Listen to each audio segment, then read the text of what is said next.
ጤና ይስጥልኝ የተከበራችሁ ተመልካቾቻችን በያላችሁበት እንደምን አምሽታችኋል። ጥቅምት 12 ቀን 2018 ዓ.ም ዕለተ ረቡዕ አመሻሽ ላይ እንገኛለን። ኤኤምኤን 24/7 በሁለት ምዕራፎች ተከፋፍሎ ወደ እናንተ ይደርሳል። በመጀመሪያው ምዕራፍ ማለትም ከ12 ሰዓት እስከ 1 ሰዓት ድረስ የተለያዩ ጉዳዮችን እናስመለክታችኋለን። እነሱ ደግሞ ምንድናቸው የሚለውን እንጠቁማችሁ።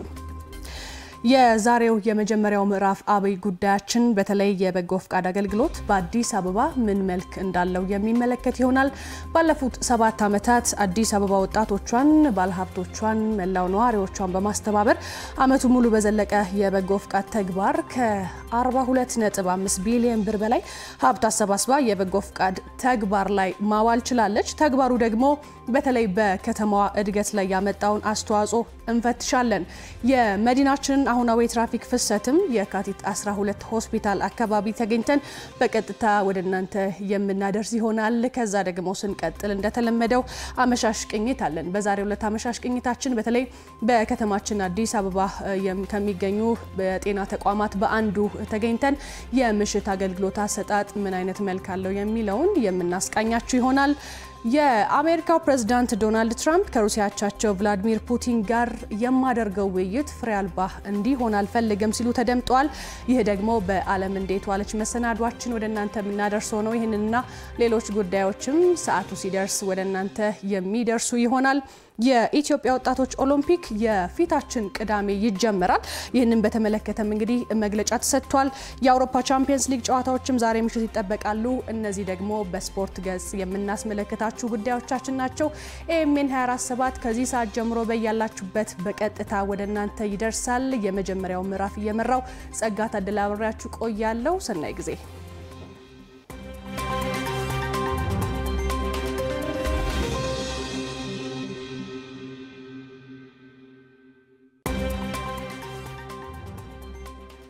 ተመልካቾቻችን ኤኤምኤን 24/7 በቅድሚያ እንግዲህ አጫጭር የሀገር ውስጥና የውጭ መረጃዎችን ወደ እናንተ ያደርሳል። ቀዳሚ የምናደርገው ደግሞ ከሀገር ውስጥ ያገኘናቸውን ጉዳዮች ይሆናል። በ2017 ዓመተ ምህረት ከ16.5 ቢሊዮን ብር በላይ ሀብት በማሰባሰብ ለተለያዩ የበጎ ፍቃድ አገልግሎቶች እንዲውል መደረጉ ተገለጸ። በአዲስ አበባ በተለያዩ የበጎ ፍቃድ አገልግሎቶች ላይ የተሳተፉ ልበቀናዎችን ስለ መልካም ተግባራቸው በከተማ አስተዳደሩ ከንቲባ አዳነች አቤቤ ምስጋናና እውቅናም ተሰጥቷቸዋል። አዲስ አበባ ባለፉት 7 የለውጥ ዓመታት ወጣቶቿን፣ ባለሀብቶቿን፣ መላው ነዋሪዎቿን የተለያዩ የሙያ ዘርፍ ባለቤቶችን በማስተባበር አመቱ ሙሉ በዘለቀ የበጎ ፍቃድ ተግባር ውስጥ በማሳተፍም ከ42.5 ቢሊዮን ብር በላይ ሀብት በበጎ ፍቃድ ተግባር በማሰባሰብ የተለያዩ አገልግሎቶች መስጠት ተችሏል። በ2017 ዓመተ ምህረትም እንዲሁ ከ16.5 ቢሊዮን ብር በላይ ሀብት በማሰባሰብ ለተለያዩ የበጎ ፍቃድ አገልግሎቶች እንዲውል መደረጉ ተነግሯል። ከንቲባ አዳነች አቤቤ በምድርም በሰማይም ዋጋው ከፍ ባለ መልካም ተግባር ውስጥ በተለያየ መንገድ ያለ ስስት አሻራችሁን ላኖራችሁ መስጠት ላልጎደለባችሁ ልበቀና የከተማችን ነዋሪዎች በሙሉ ምስጋና አቀርባለሁ ብለዋል። መረጃው ከከንቲባ ጽፈት ቤት ያገኘነው ነው።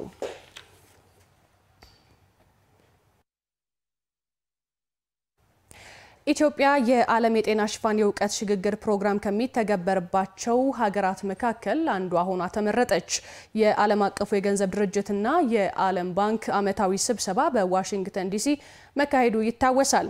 የገንዘብ ሚኒስትር አህመድ ሽዴ ከስብሰባው ጎን ለጎን በዓለም አቀፉ የጤና ስራ የመሪዎች ጥምረት ስብሰባ ላይ ተሳትፈው ነበር። የገንዘብ ሚኒስትሩ አህመድ ሽዴ ኢትዮጵያ የመጀመሪያ ደረጃ የጤና አገልግሎት ሽፋንን በከፍተኛ ሁኔታ ማሳደጓንም ገልጸዋል። ሚኒስትሩ የኢትዮጵያን የጤና ዘርፍ ለመቀየር የተቀመጡ 4 ስትራቴጂካዊ ምሰሶችን አስመልክቶም ማብራሪያ ሰጥተዋል። ኢትዮጵያ በመድኃኒት ማምረት ዘርፍ ያላት አቅም እያደገ መምጣቱን ገልጸው በአፍሪካ ነፃ የንግድ ቀጠና አማካኝነትም በጤናው መስክ ያሉ የወጪ ንግድ አቅሞችን እንደምትጠቀምም አንስተዋል። ኢትዮጵያ በፎረሙ የዓለም የጤና ሽፋን የእውቀት ሽግግርና የአቅም ግንባታ ፕሮግራም ከሚተገብርባቸው 8 ሀገራት መካከል አንዷ ሆናም ተመርጣለች። ዘገባው የኢትዮጵያ ዜና አገልግሎት ነው።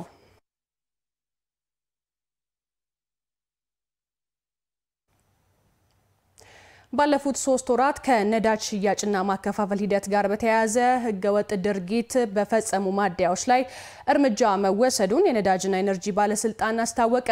በዚህም መሰረት ዲጂታል ሽያጫቸው ከ50 በመቶ በታች በሆኑ 354 የነዳጅ ማደያዎች ላይ በአዋጁ መሰረት እርምጃ መወሰዱን የባለስልጣኑ የህዝብ ግንኙነትና የኮሙኒኬሽን ስራ አስፈጻሚ በቀለች ኩማ ተናግረዋል።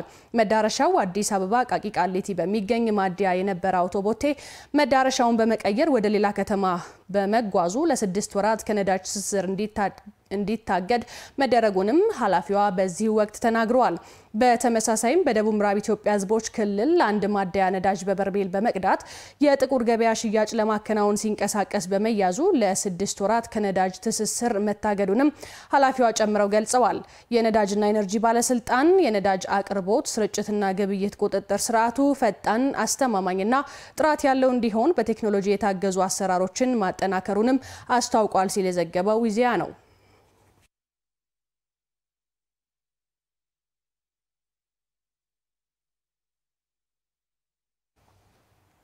አሁን ደግሞ ከውጭ ምንጭ ወዳገኘናቸው አጫጭር ጉዳዮቻችን እንሻገር። የአሜሪካው ፕሬዝዳንት ዶናልድ ትራምፕ ወደ ደቡብ ኮሪያ ለማቅናት ከያዙት እቅድ አንድ ሳምንት ቀደም ብሎ ሰሜን ኮሪያ የባላስቲክ ሚሳኤል ሙከራ አድርጋለች። በደቡብ ኮሪያ ከሚካሄደው የኤዥያ ፓሲፊክ መሪዎች ስብሰባ አንድ ሳምንት ቀደም ብሎ ሰሜን ኮሪያ በርካታ የአጭር ርቀት ሚሳኤሎችን መተኮሷን እንዳረጋገጠ የደቡብ ኮሪያ ወታደራዊ ኃይል አስታውቋል። አዲሷ የደቡብ ኮሪያ ፕሬዝዳንት ሊ ጄሚዩንግ ስልጣናቸውን ከተረከቡ በኋላ በሰሜን ኮሪያ የተተኮሰ የመጀመሪያው የባላስቲክ ሚሳኤል ሙከራ የአሜሪካው ፕሬዝዳንት ዶናልድ ትራምፕ በኤዥያ ፓሲፊክ ኢኮኖሚ ትብብር መድረክ ላይ ለመሳተፍ በሚቀጥለው ሳምንት ወደ ደቡብ ኮሪያ ያመራሉ መባሉን ተከትሎ የተደረገ ሙከራ ነውም ተብሏል። ፕሬዝዳንት ዶናልድ ትራምፕ በኤዥያ ቆይታቸው ከደቡብ ኮሪያና ከቻይና ፕሬዝዳንቶች ጋር እንደሚገናኙም ይጠበቃል። በፒዮንግያንግ በኩል ማረጋገጫ ባይገኝለትም ዶናልድ ትራምፕ ከሰሜን ኮሪያው መሪ ኪም ጆንግ ኡን ጋር መገናኘት ስለሚችሉበት መንገድ ከደቡብ ኮሪያ አቻቸው ጋር ተወያይተዋል መባሉን ሲኤንኤን ዘግቦታል።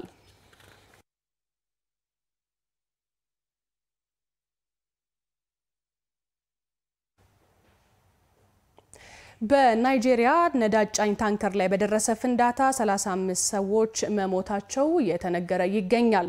በናይጄሪያ ሰሜናዊ ኒጀር ግዛት የነዳጅ ጫኝ መኪና ተገልብጦ በመፈንዳቱ በትንሹ 35 ሰዎች መሞታቸውን የሀገሪቱ የፌዴራል የመንገድ ደህንነት ኮርፖሬሽን አስታውቋል።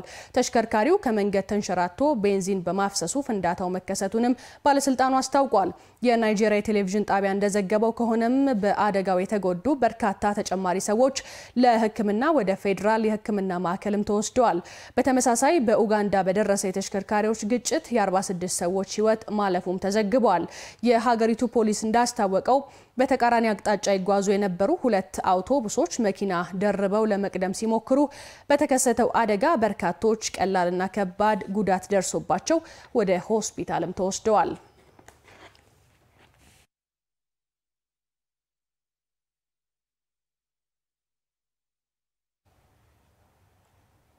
የተከበራችሁ ተመልካቾቻችን ኤኤምኤን 24/7 ነው በቀጥታ በያላችሁበት እየተከታተላችሁ የምትገኙት። አብራችሁ ስላላችሁ ደግሞ ከልብ አድርገን እናመሰግናለን። አጫጭር መረጃዎቻችን እነዚህን ይመስሉ ነበር። አሁን ደግሞ ወደ ትራፊክ ፍሰት ቅኝት መረጃችን ነው የምናመራው። እንግዲህ እንደሚታወቀው የትራፊክ ፍሰት ቅኝትን የምናስቃኛችሁ በሁለት መንገድ ነው። አንዱ ሁልጊዜም እንደምናደርገው ጎግል ማፕን በመጠቀም ሲሆን ሌላኛው ደግሞ በመረጥንላችሁ አካባቢ የሚገኙ የተለያዩ ባልደረቦቻችን በስፍራው ተገኝተው የሚያደርሱንን መረጃ በመጠቀም ይሆናል። በቅድሚያ እንግዲህ የአዲስ አበባን ገጽታ እንመለከታለን። ከመሸጋገሪያ በኋላ እንመለስ።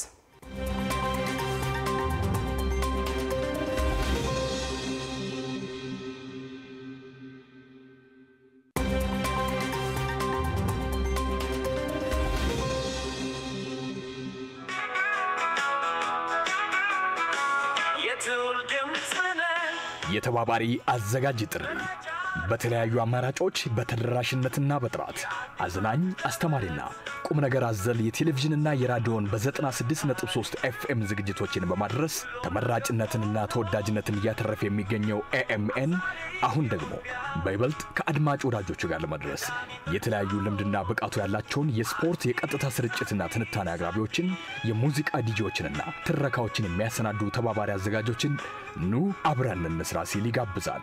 አድራሻችን 5 ኪሎ ቅድስት ማርያም ቤተክርስቲያን አጠገብ ያገኙናል። አዲስ ሚዲያ ኔትወርክ የትውልድ ድምጽ።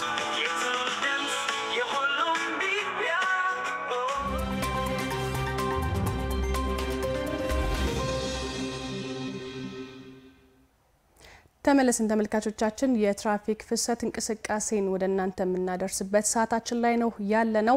አዲስ አበባ በዚህ ሰዓት ያለው የትራፊክ ፍሰት እንቅስቃሴ ምን ይመስላል? እንደተለመደው ጉግል ማፕን ተጠቅመን አጠቃላይ የአዲስ አበባ ገጽታን በጥቂቱ ለእናንተ ለማስመልከት እንሞክራለን። በተለይ ደግሞ እስቲ ለዛሬው ነፃ የሆኑ አካባቢዎችን እንጠቁማችሁ። ጉግል ማፓችን እንደሚያሳየን ከሆነ በተለይ ሰንጋተራ አካባቢ የትራፊክ ፍሰቱ ጤናማና ቀለል ያለ ይመስላል። በአሁን ሰዓት ወደ ላይ ከፍ ስንል ደግሞ አዲስ ከተማ አካባቢ አንጻራዊ የትራፊክ መጨናነቅ ይታያል። ያው ሁሌም እንደምንለው የትራፊክ እንቅስቃሴው በዚህ ሰዓት ትንሽ መጨናነቅ ያጋጥመዋል። ወደ ታች ወረድ ስንል ጎላ ሰፈር አካባቢም እንደምንመለከተው የተሳለጠና ነፃ የሆነ መንገድ ክፍት መንገድ መኖሩን ነው የሚያመላክተን። ወደዚህ ሻገር ስንል አዋሪ አካባቢም የትራፊክ ፍሰቱ ጤናማ ይመስላል። ወደ መረጥንላችሁ አካባቢ እናምራ። ዛሬ ደግሞ የምንመለከተው በተለይ የካቲት 12 አካባቢን ይሆናል። እዛ ስፍራ ባልደረባችን አለ። በጥቂቱ ለመመልከት ያህል ግን ጉግል ማፓችን ላይ እንደምንመለከተው ከሆነ ወደ አብዛኛው አቅጣጫ የሚወስደው መንገድ አሁን ባለው ሰዓት ነፃ ይመስላል። ለምሳሌ ወደ ታች ወደ 4 ኪሎ የሚወስደውን ብንመለከት መስመሩ አረንጓዴ ነው። ይህም ማለት የትራፊክ ፍሰቱ ጤናማና ቀለል ያለ በመሆኑ አሽከርካሪዎች እንግዲህ እንደፈለጉት መንቀሳቀስ ይችላሉ ማለት ነው። በተቃራኒ አቅጣጫ ወደ ፒያሳ የሚወስደው በተመሳሳይ ነፃ ይመስላል። ጥቂት ብቻ መጨናነቆችን ያመላክታል። ወደ መገናኛ የሚወስደውና ከመገናኛ ወደዚህ አካባቢ የሚያመጣው መንገድ አንጻራዊ መጨናነቆች ይታዩበታል። እንግዲህ እኛ ይህንን ያህል ካልናችሁ በስፍራው የሚገኝ ባልደረባችን አለና ከሱ ጋር ቆይታ የምናደርግ ነው የሚሆነው። ባልደረባችን መሐመድ ኑር እንደምን አምሽተሃል? ባለህበት አካባቢ ያለው አሁናዊ የትራፊክ እንቅስቃሴ ምን ይመስላል? አደርሰን። አመሰግናለሁ ጸጋ። ኤኤምኤን 24/7 እንደሚታወቀው በየቀኑ እንግዲህ በመዲናችን አዲስ አበባ በተለያዩ አቅጣጫዎች የሚገኙ የትራፊክ እንቅስቃሴዎች ምን ይመስላሉ፣ ተጠቃሚዎችስ የትኛውን አማራጭ መጠቀም አለባቸው የሚለውን መረጃ ወደ ተመልካቾቹ ያደርሳል ማለት ነው። ዛሬም እንግዲህ መገኛችንን ያደረግነው የካቲት አካባቢ 6 ኪሎ አደባባይ ወይም ደግሞ የካቲት አደባባይ ነው የምንገኘው። እዚህ አካባቢ ላይ እንግዲህ እንደሚታወቀው መኪኖች ወደ ተለያዩ አቅጣጫዎች የሚጓዙበት አደባባይ ነው። ወደ ፒያሳ፣ ወደ መገናኛ፣ ወደ 4 ኪሎና እንዲሁም ደግሞ ወደ ሽሮ ሜዳ አቅጣጫ የሚጓዙበት ስፍራ ነው። እንግዲህ በዛሬው ዕለት እዚህ አካባቢም ብዙም መጨናነቆች እንደሌሉ ለመመልከት ችለናል። ይህንን ደግሞ ሂደት እንቅስቃሴ በመቃኘትና እንዲሁም ደግሞ የተሳለጠ እንዲሆን አካባቢውን እያስተባበሩ የሚገኙ ትራፊኮች መኖራቸውንም ለመመልከት ችለናል። ከነዚህ መካከልም እዚሁ አጠገቤ ምክትል ኢንስፔክተር ጸጋዬ አጠገቤ ይገኛሉ። አጠቃላይ ደግሞ ምን ይመስላል እንዲሁም ደግሞ ተጠቃሚዎችስ የትኛውን አማራጭ መጠቀም አለባቸው የሚለውን ጉዳይ ወደ እናንተ የሚያደርሱልን ይሆናል። በመጀመሪያ አመሰግናለሁ ምክትል ኢንስፔክተር። አመሰግናለሁ ምክትል ኢንስፔክተር ጸጋዬ ዘነበ ባላለው ለዚህ ፕሮግራም በመጋበዛቸው እናመሰግናለን። እንደኛ እንዳያችሁት ያው በአሁኑ ሰዓት በ6 ኪሎ አካባቢ ላይ ያለው የትራፊክ በአራቱም አቅጣጫ ላይ ያለው ከሽሮ ሜዳ ወደ ቅድስተ ማርያም ወይም ከመገናኛ ወደ 6 ኪሎ መምጫ ወይም ከሰሜን ሆቴል ወይም ከጊዮርጊስ መምጫው አካባቢ ላይ ያሉት የትራፊክ እንቅስቃሴ በአራቱም አቅጣጫ ያለው ሰላማዊ እንቅስቃሴ እንደመሆናቸው መጠን የትራፊክ እንቅስቃሴ ያው ሰላማዊ እንደመሆኑ መጠን በእግረኞች ዙሪያ ላይ ግን ያው ያጠቃቀም ሂደቶች በትንሽ ቻለተኝነት ባህሪ የሚያሳዩ ሁኔታዎች ስላሉ እግረኞች በዜብራ ላይ መጠቀም እንዳለባቸውና አሽከርካሪዎች ደግሞ ዜብራዎች ባሉበት አካባቢ ላይ ወይም አደባባይ ደሴቶች ባሉበት አካባቢ ላይ ለእግረኞች ቅድሚያ በመስጠት የግዴታቸውና ከትራፊክ አደጋ እንዲከላከሉና በመሰረተ ልማቱን በኩል ያሉትን የመንገድ መስፋት ጋር በተያያዘ አሽከርካሪዎች የጥንቃቄ አነዳዶችም ስላሉ ከግንዛቤ አንጻርም እግረኞች የተወሰነ ክፍተቶች ስላሉ ይሄን ደግሞ ኃላፊነት የሚሰማን አሽከርካሪዎች እንደመሆናችን መጠን ኃላፊነቱ በሚገባ ራሳችን ተወጥተን በሚገባችን ፍሰቱ በተሳለጠ መልኩ ደግሞ የትራፊክ መጨናነቅ የሚያጋጥሙ ቦታዎች ላይ እንደምሳሌ በቅድስተ ማርያም በ4 ኪሎ አድርገን በጎርጊስ በራስ መኮንን አማራጮችን መጠቀም እንደሚቻል ነው። ከዛ ውጪ ያለው የትራፊክ እንቅስቃሴ የሚታወቃል። በወቅቱ ደግሞ 12 መዳል ሚካኤል እንደመሆነ መጠንም በርካታ ምዕመናን በዚህ አካባቢ ላይ የሚንቀሳቀሱ እግረኞች ስላሉ አሽከርካሪዎች ጨለማ ላይ የተወሰነ ክፍተቶች ስላሉ ጥንቃቄ በተሞላበት ቢያሽከረከሩ ከአደጋ ራሳችንን የቤተሰብ የተጎጂ ቤተሰብም የምንጠቅምበት ከነዚህ እንዲከላከል ነው የምለው።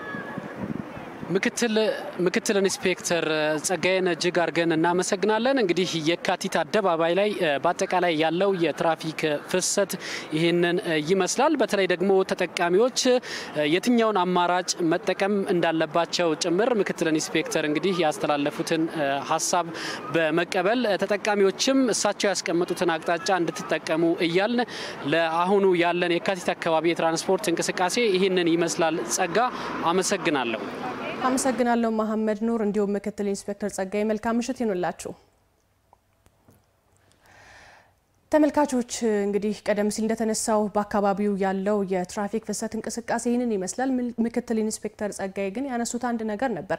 አሽከርካሪዎች ላይም እንዲሁም ደግሞ እግረኞች ላይም የሚታዩ የመንገድ አጠቃቀም ክፍተቶች አሉ።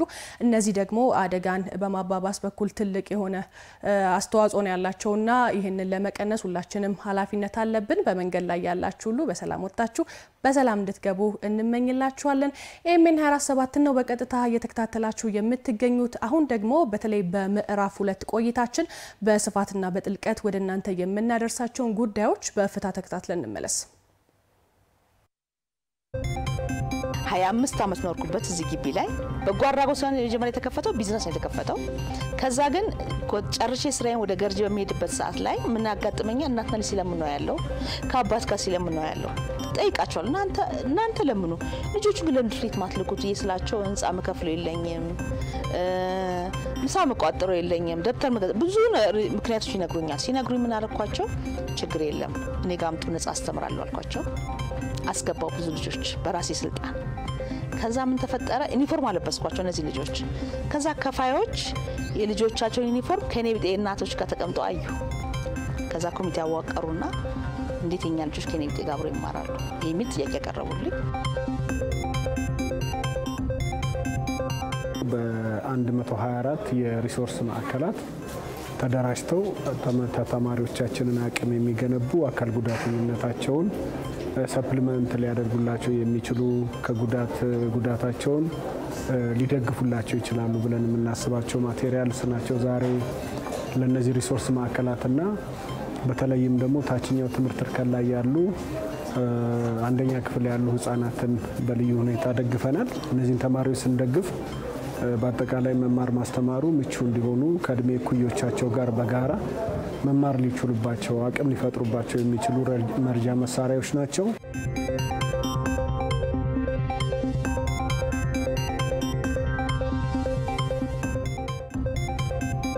ይህ ረቂቅ አዋጅ እስካሁን በዘርፉ ያልታወጀ አዲስ ረቂቅ አዋጅ ሲሆን ረቂቅ አዋጁን ለመደንገግ ያስፈለገበት ምክንያት የሀገራችን ኢኮኖሚ የተመሰረተው በግብርና ልማት በመሆኑና በግብርናው ዘርፍ ብዛት ጥራትና ቀጣይነት ያለውን ምርትና ምርታማነት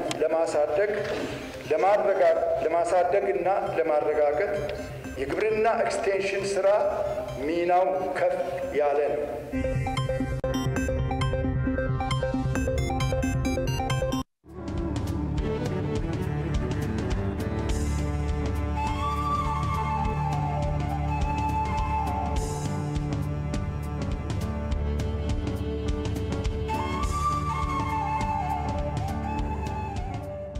በእኔ እምነት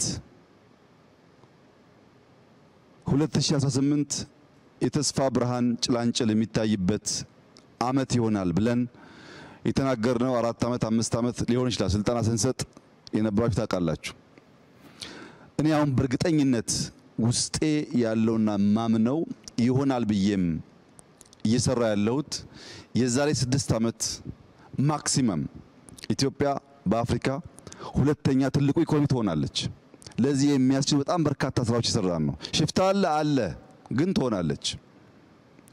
የዛሬ 10 ዓመት በአፍሪካ አንደኛ ኢኮኖሚ ትሆናለች። ምንም ጥርጥር የለውም። ይሄን የኔ ጸሎት ኤግዚት የምታደርጉ እድሜያችሁ ረዝሞ እንድታዩ፣ አሁን ደግሞ ኤግዚስት የምታደርጉ ልክ እንደ ትጉ ንብ እንድትሰሩ፣ ኢመርጅ የምታደርጉ ደግሞ አሁን ካለውም ካለፈውም ከታሪክም እንድትማሩ፣ ያን ደምረን ከሄን የበለጸገች ኢትዮጵያን እናያለን። በአንድነቷ በብልጽግናዋ በታሪካዊ ቦታዎቿ ተመልሳ መጎናጸፍ ለአፍታም መጠራጠር አያስፈልግም። ይሄ ለኢትዮጵያ የተከፈተ አዲስ ዘመን ስለሆነ ምንም ያቆመው ነገር የለም። ያ ነው የፈጠረው። ይሄንን ከኛ የሚያስፈልገው መንቃት ነው። በራስ ኢጎ ላይ መንቃት፣ በራስ እሳቤ ላይ መንቃት፣ በራስ ምልከታና እምነት ላይ መንቃት ነው። ብዙዎቻችን ትናንትና አስሮ ይዞናል። ከነቃንበትና ሌንጮ ቀደም እንዳለው ወደሚቀጥለው ሌየር ከተዘረጋን አትጠራጠሩ፣ የኢትዮጵያን ብልጽግና ከሞላ ጎደል በጋራ እናያለን። ቢያንስ ልጆቻችን ከልመና ወጥተው የምናይበት ዘመን ይመጣል።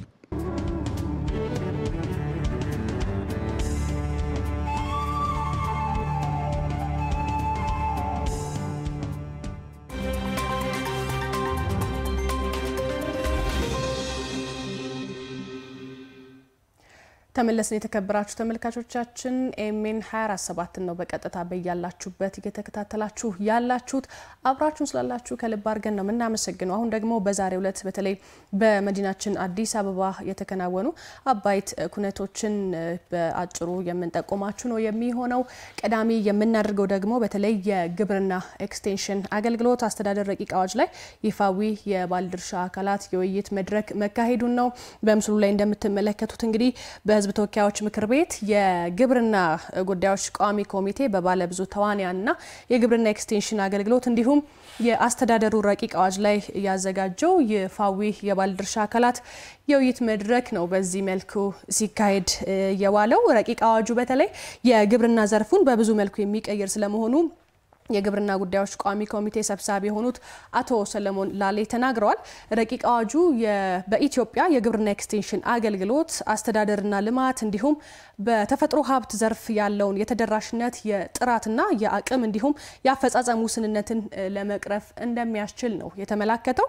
በረቂቅ አዋጁ ላይ ከዚህ ቀደም ውይይትና አስረጂ መድረክ ሲካሄድ መቆየቱም ተነግሯል።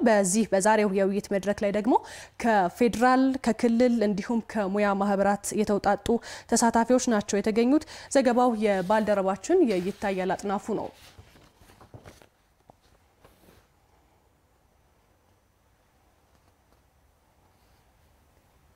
ወደ ተከታይ መረጃ እንለፍ።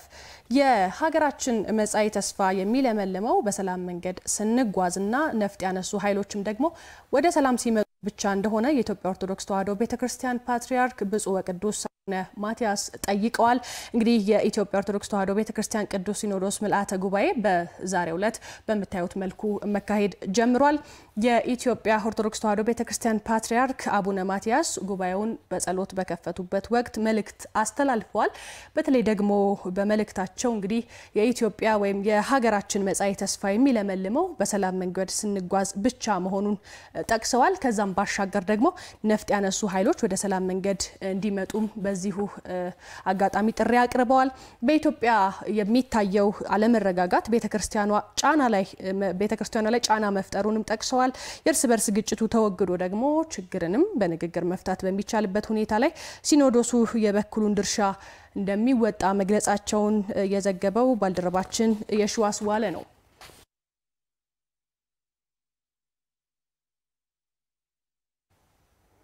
ተከታዩ መረጃ የሚወስድን ደግሞ ትምህርት ቢሮ ወዳደረገው ድጋፍ ይሆናል። የአዲስ አበባ ከተማ አስተዳደር ትምህርት ቢሮ በተለይ ለአካል ጉዳተኛ ተማሪዎች የልዩ ፍላጎት ትምህርት ማሟያና የተለያዩ ቁሳቁሶችን ድጋፍ አድርጓል። በምስሉ ላይ እንደምንመለከተው የትምህርት ቢሮ ኃላፊ ዶክተር ዘላለም ሙላቱ አካል ጉዳተኞችን ያካተተ የትምህርት ተደራሽነትና ጥራትን ለማረጋገጥ ቢሮው እጅግ በጣም ሰፊ የሆነ ትኩረት ሰጥቶ እየሰራ እንደሆነ ጠቅሰዋል። በሁሉም ክፍለ ከተሞች ለሚገኙ የአንደኛ ደረጃ ትምህርት ቤቶች አካል ጉዳተኛ ተማሪዎችም የቁሳቁስ ድጋፉ በመንግስት ተገዝቶ መሰጠቱንም እንዲሁ ዶክተር ዘላለም የተናገሩበት አግባብ አለ።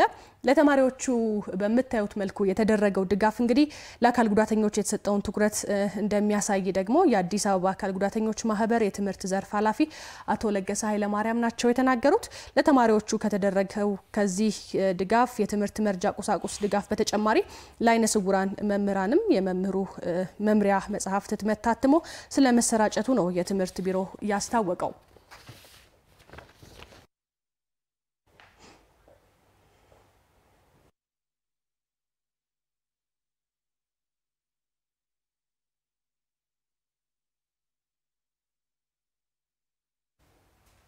የውሎ አዲስ መረጃችን ይህንን ይመስላል። የተከበራችሁ ተመልካቾቻችን ከመሸጋገሪያ በኋላ ደግሞ በአመሻሽ ቅኝት እንመለሳለን።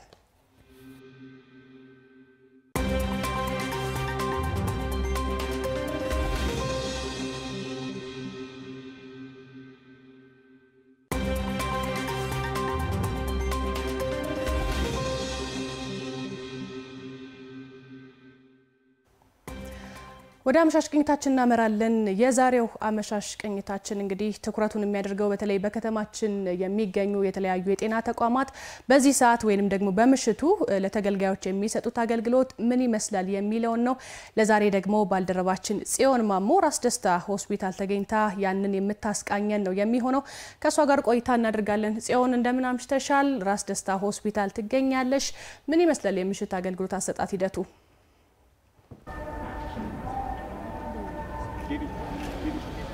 እሺ አመሰግናለሁ ጸጋ። እንደምን ዋላችሁ ውድ ተመልካቾቻችን። እንግዲህ የአዲስ አበባ ከተማ አስተዳደር የአገልግሎት አሰጣጡን የተሻለ ለማድረግ የተለያዩ ስራዎች ይሰራሉ።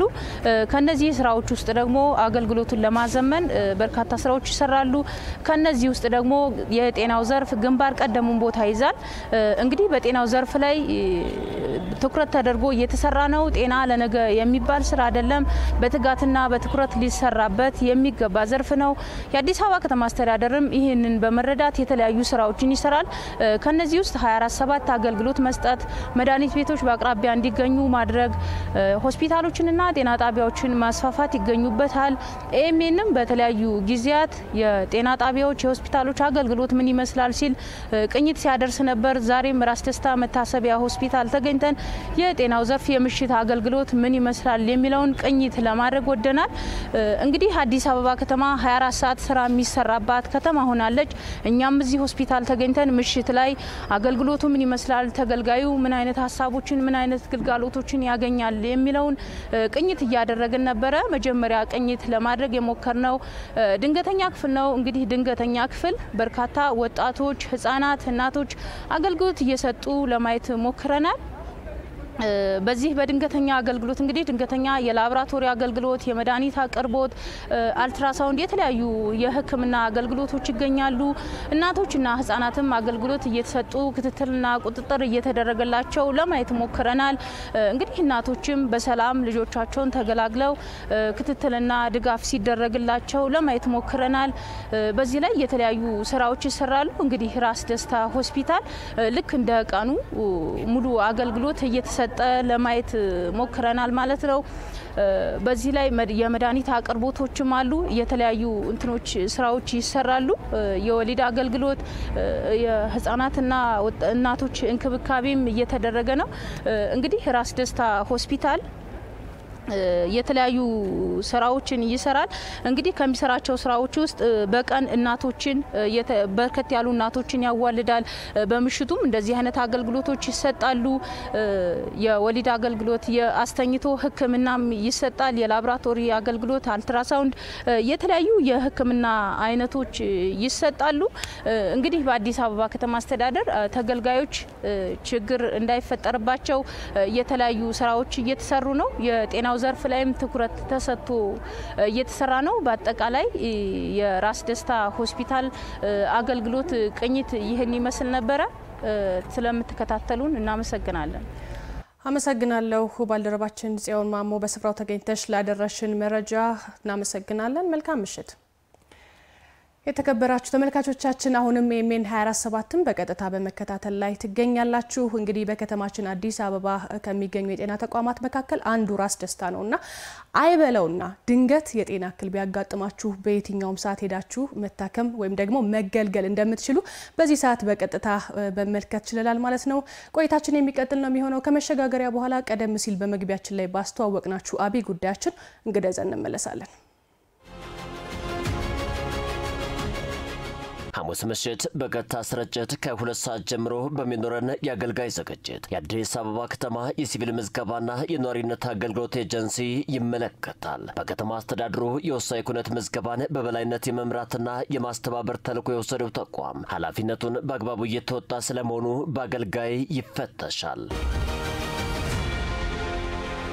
የሲቪል ምዝገባና የኗሪነት አገልግሎት ኤጀንሲ የወሳኝ ኩነት ምዝገባና የጥራትና የሽፋን ደረጃ ለመገምገምና ለመቆጣጠር የሚያስችል ጥናት በማካሄድ ምን ያክል ተግባራዊ እያደረገ ነው አገልጋይ ይመለከተዋል።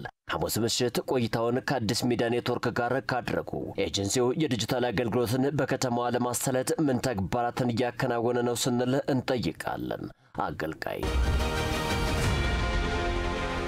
እርሷሉ ብለው ጥያቄውን ያቀብሉን ፈጥነን ምላሽ እናሰጣለን። አገልጋይ የፐብሊክ ሰርቪስና የሰው ሀብት ልማት ቢሮ ከአዲስ ሚዲያ ኔትወርክ ጋር በመተባበር ዘወትር ሐሙስ ምሽት በቀጥታ ስርጭት የሚቀርብ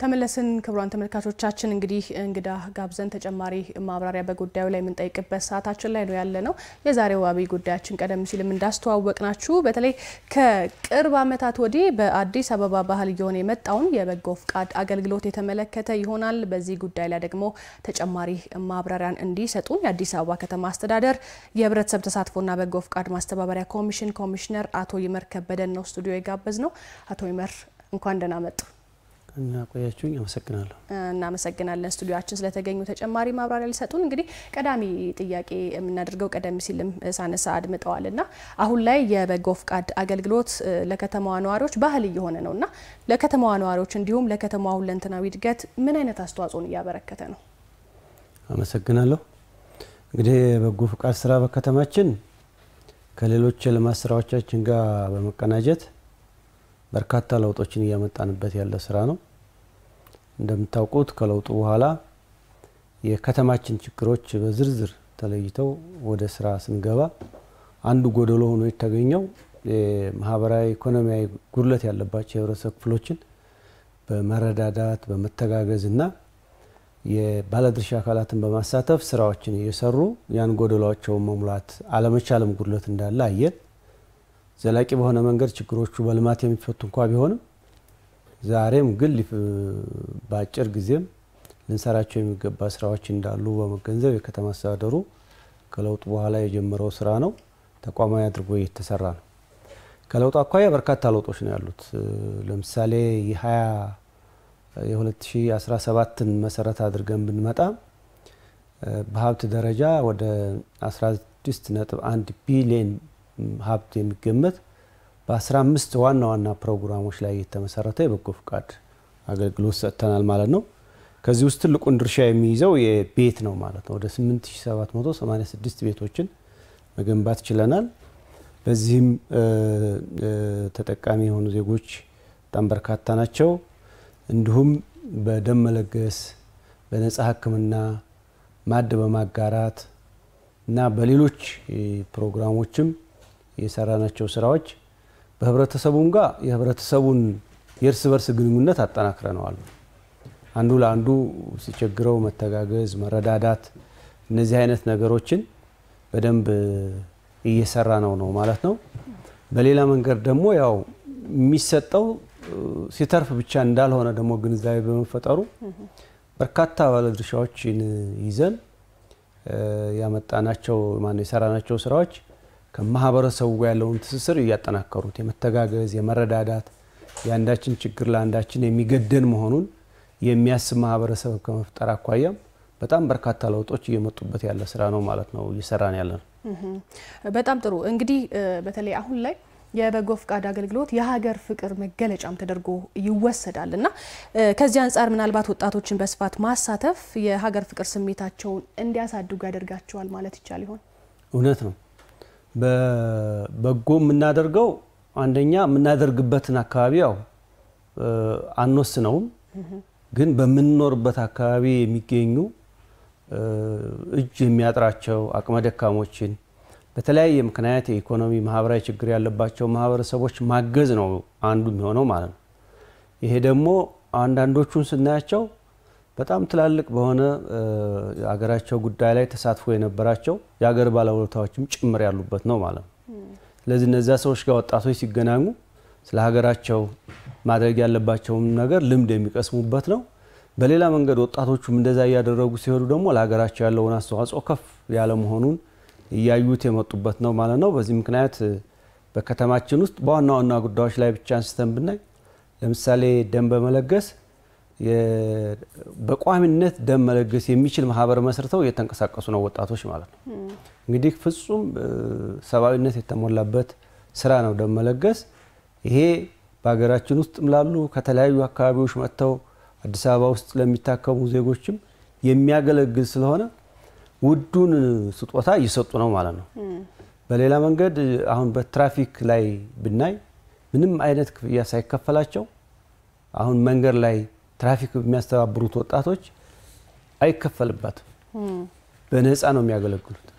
ስለዚህ እንደነዚህ አይነት ነገሮች ደግሞ ለሆነ ለአጭር ጊዜ ብቻ የሚታሰብ ሳይሆን በዘላቂነት በከተማችን ውስጥ ሰዎች ያለባቸውን ጉድለት በራሳቸው ዜጎች ሊሞሉላቸው በሚችሉ መንገድ የሚፈጥር አስተሳሰብ እየተገነባ ሲሄድ መጨረሻው ላይ ደግሞ ያው ሀገራዊ ፍቅርም እና ሀገራዊ አንድነትን በማምጣት ወንድማማችነትና ተማማችነትን በማምጣትም አዎንታዊ ተጽዕኖ ከፍተኛ ነው አዲስ አበባ ላይ ያለው ስራ ማለት ይቻላል። ከወጣቶቹ አኳያ ወጣቶቹ ሊመሰገኑ የሚገባቸው በብዙ መንገድ ነው።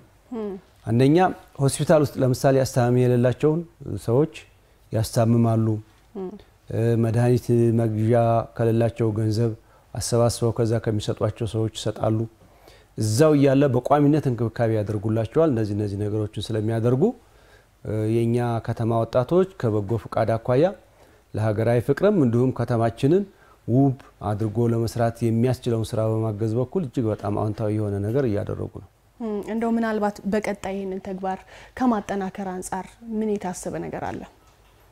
ያው እንደሚታወቀው በእኛ ከተማ የበጎ ፍቃድ ስራ በአንድ ወቅት ብቻ የሚሰራ ስራ አይደለም። ስለዚህ በሁለት ምዕራፍ ከፍለን ነው የምንሰራው። አንዱ የክረምት በጎ ፍቃድ ብለን የምንሰራው ነው ማለት ነው። በክረምት በጎ ፍቃድ የምንሰራቸው ስራዎች በክረምት የተለየ ባህሪ ስላለው 15 ዋና ዋና ፕሮግራሞች እንዳሉ ሆነው ንዑስ ፕሮግራሞቹ ቁጥራቸው ይጨምራል። በዛን ጊዜ መምህራን ተማሪዎች ረፍት ላይ ስለሚሆኑ ተጨማሪ ስራዎችን የምንሰራቸው ስራዎች አሉ ማለት ነው። ሌሎች ፕሮግራሞችን ጨምሮ በክረምት ልዩ ኢኒሺዬቲቭ ወስደን የምንሰራው የክረምት በጎ ፍቃድ ብለን የምንሰራው ስራ አለ ማለት ነው። የክረምት በጎ ፍቃድ አሁን እያጠናቀቅን ነው። እሱን ስናጠናቀቅ ደግሞ አሁን የበጋ በጎ ፍቃድ ላውንች እናደርግና በጋውን ሙሉ የሚሰሩ ስራዎች አሉ ማለት ነው። እንደው ለማሳያ ያክል የባለፈው ሩብ ዓመት ራሱ በሰራናቸው ስራዎች ከቤት ግንባታ አኳያ ብቻ ብናነሳው ወደ 3100 ቤቶችን መገንባት ይችላልናል። እነዚህም ቤቶች ደግሞ ለሚገባቸው ሰዎች ነው እያስተላለፍን ያለ ነው ማለት ነው። የተላለፈላቸው ቤቶች በአንድም ሆነ በሌላ መመዘኛ ማንም ሰው የማይገባቸው ናቸው የማይላቸው በትክክልም የተለዩ ሰዎች ነው እዛ ያስገባን ያለ ነው። በዚህም ያገኘንበት ውጤት በጣም ከፍተኛ ነው ማለት ነው። ነፃ ሕክምናን ብናነሳ ያው እንደምታውቁት ነፃ ሕክምና ድሮ ነጮች ወይም ሌላ ከውጭ የመጡ ሰዎች የሚያደርጉት ነው ተብሎ ይወሰድ ነበር። አሁን በእኛ ከተማ ግን እንደዛ አይደለም። በዘንድሮ በክረምቱ ከጤና ቢሮ ጋር በመተባበር የፌደራል የጤና ተቋማትን ጨምረን በጣም በርካታ በነጻ ሕክምና ላይ ተሳትፎ በማድረግ በርካታ ሰዎችን ወደ 226000 ሰዎችን በዚህ መንገድ ነጻ ሕክምና እንዲያደርጉ ተደርጓል። አንዳንዶቹ እስከ ኦፕሬሽን ድረስ እስከ ቀዶ ጥገና ድረስ ሕክምና የሚደረግላቸው በቋሚነት ደግሞ በሽታ ያለባቸው የአመት መድኃኒታቸውን በቋሚነት የሚሰጡ የግል የጤና ተቋማትም እንዲሁም ደግሞ በሆስፒታሎች ውስጥ ያሉ ባለሙያዎችም ከተለያዩ አካላት ጋር በማስተሳሰር የሚሰጧቸው ነገሮች አግኝተናል ማለት ነው።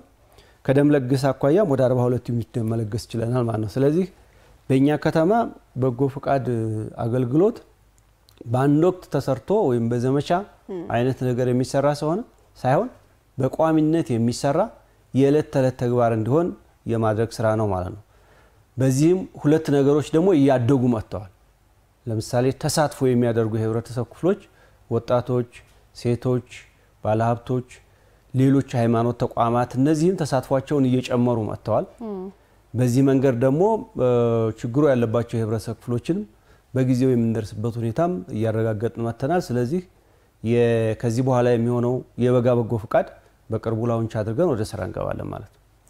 የአዲስ አበባ ከተማ አስተዳደር የህብረተሰብ ተሳትፎና በጎ ፍቃድ ማስተባበሪያ ኮሚሽን ኮሚሽነር አቶ ይመር ከበደ ስቱዲዮአችን ተገኝተው ለሰጡን ተጨማሪ ማብራሪያ ከልብ እናመሰግናለን። መልካም ምሽት ይሁንልዎት። እኔም አመሰግናለሁ።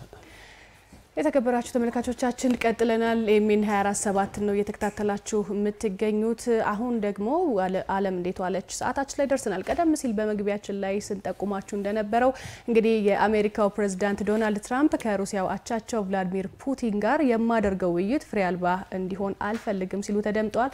ይህም ደግሞ የበርካታ መገናኛ ብዙሃን መነጋገሪያ ጉዳይ ሆኗል። ይህንን ሊነግረን ደግሞ ባልደረባችን ሄኖክ ዘነበ ከመረጃዎቹ ጋር ስቱዲዮአችን ይገኛል።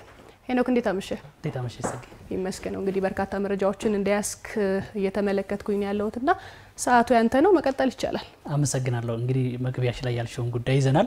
ከዛ ባሻገር በቀዳሚነት የሁላችንም እና የዓለም አሳሳቢ የሆነው ጉዳይ የአየር ንብረት ለውጥ ነው በአሁን ሰዓትና ከዚህ ጋር ተያይዞ የተባበሩት መንግስታት ድርጅት ይህንን አየር ንብረት ላይ እጅግ አስቸጋሪ የሆነና ፈታኝ ለዓለማችን ፈታኝ የሆነ ጉዳይ እየገጠማት ይገኛልና ሁሉም ሊረባረብ ይገባል የሚልን መረጃን በፊት ገጹ ይዞ ወጥቷል። እንግዲህ ከአለፉት 10 ዓመት ወዲህ በታሪካችን በዓለም ታሪክ ውስጥ ከፍተኛ የሆነ የሙቀት እንደዚሁም ደግሞ የመሬት መንሸራተት የጎርፍና ንፋስን የቀላቀለ ከፍተኛ የሆነ የዝናብ እያስከተለ ይገኛል። ይሄም እንግዲህ በርካቶችን ቤት አልባ ያደረገ እንደዚሁም ደግሞ መሰረተ ልማቶችን እያወደመ ይገኛልና ይሄንን በተመለከተ ሁሉም ሀገር ሊረባረብ ይገባል የሚል መረጃን በፊት ገጹ ይዞ ወጥቷል። ከዚህ ጋር ተያይዞ እንግዲህ በተለይም ደግሞ የኤዥያ ሀገራትና አፍሪካውያን በጣም እየተጎዱ ይገኛሉ። ከሰሞኑ እንኳን ብናይ በርካታ በቻይና እንደዚሁም ደግሞ በኔፓልን ጨምሮ በርካታ የኤዥያ ሀገራት እንደዚሁም የአፍሪካ ሀገራት በዚህ በአየር ንብረት ለውጥ ችግር እየተጎዱ ይገኛሉ ወይ ደግሞ ጉዳትን እያስተናገዱ ይገኛሉና ይሄንን በተመለከተ የተባበሩት መንግስታት ድርጅት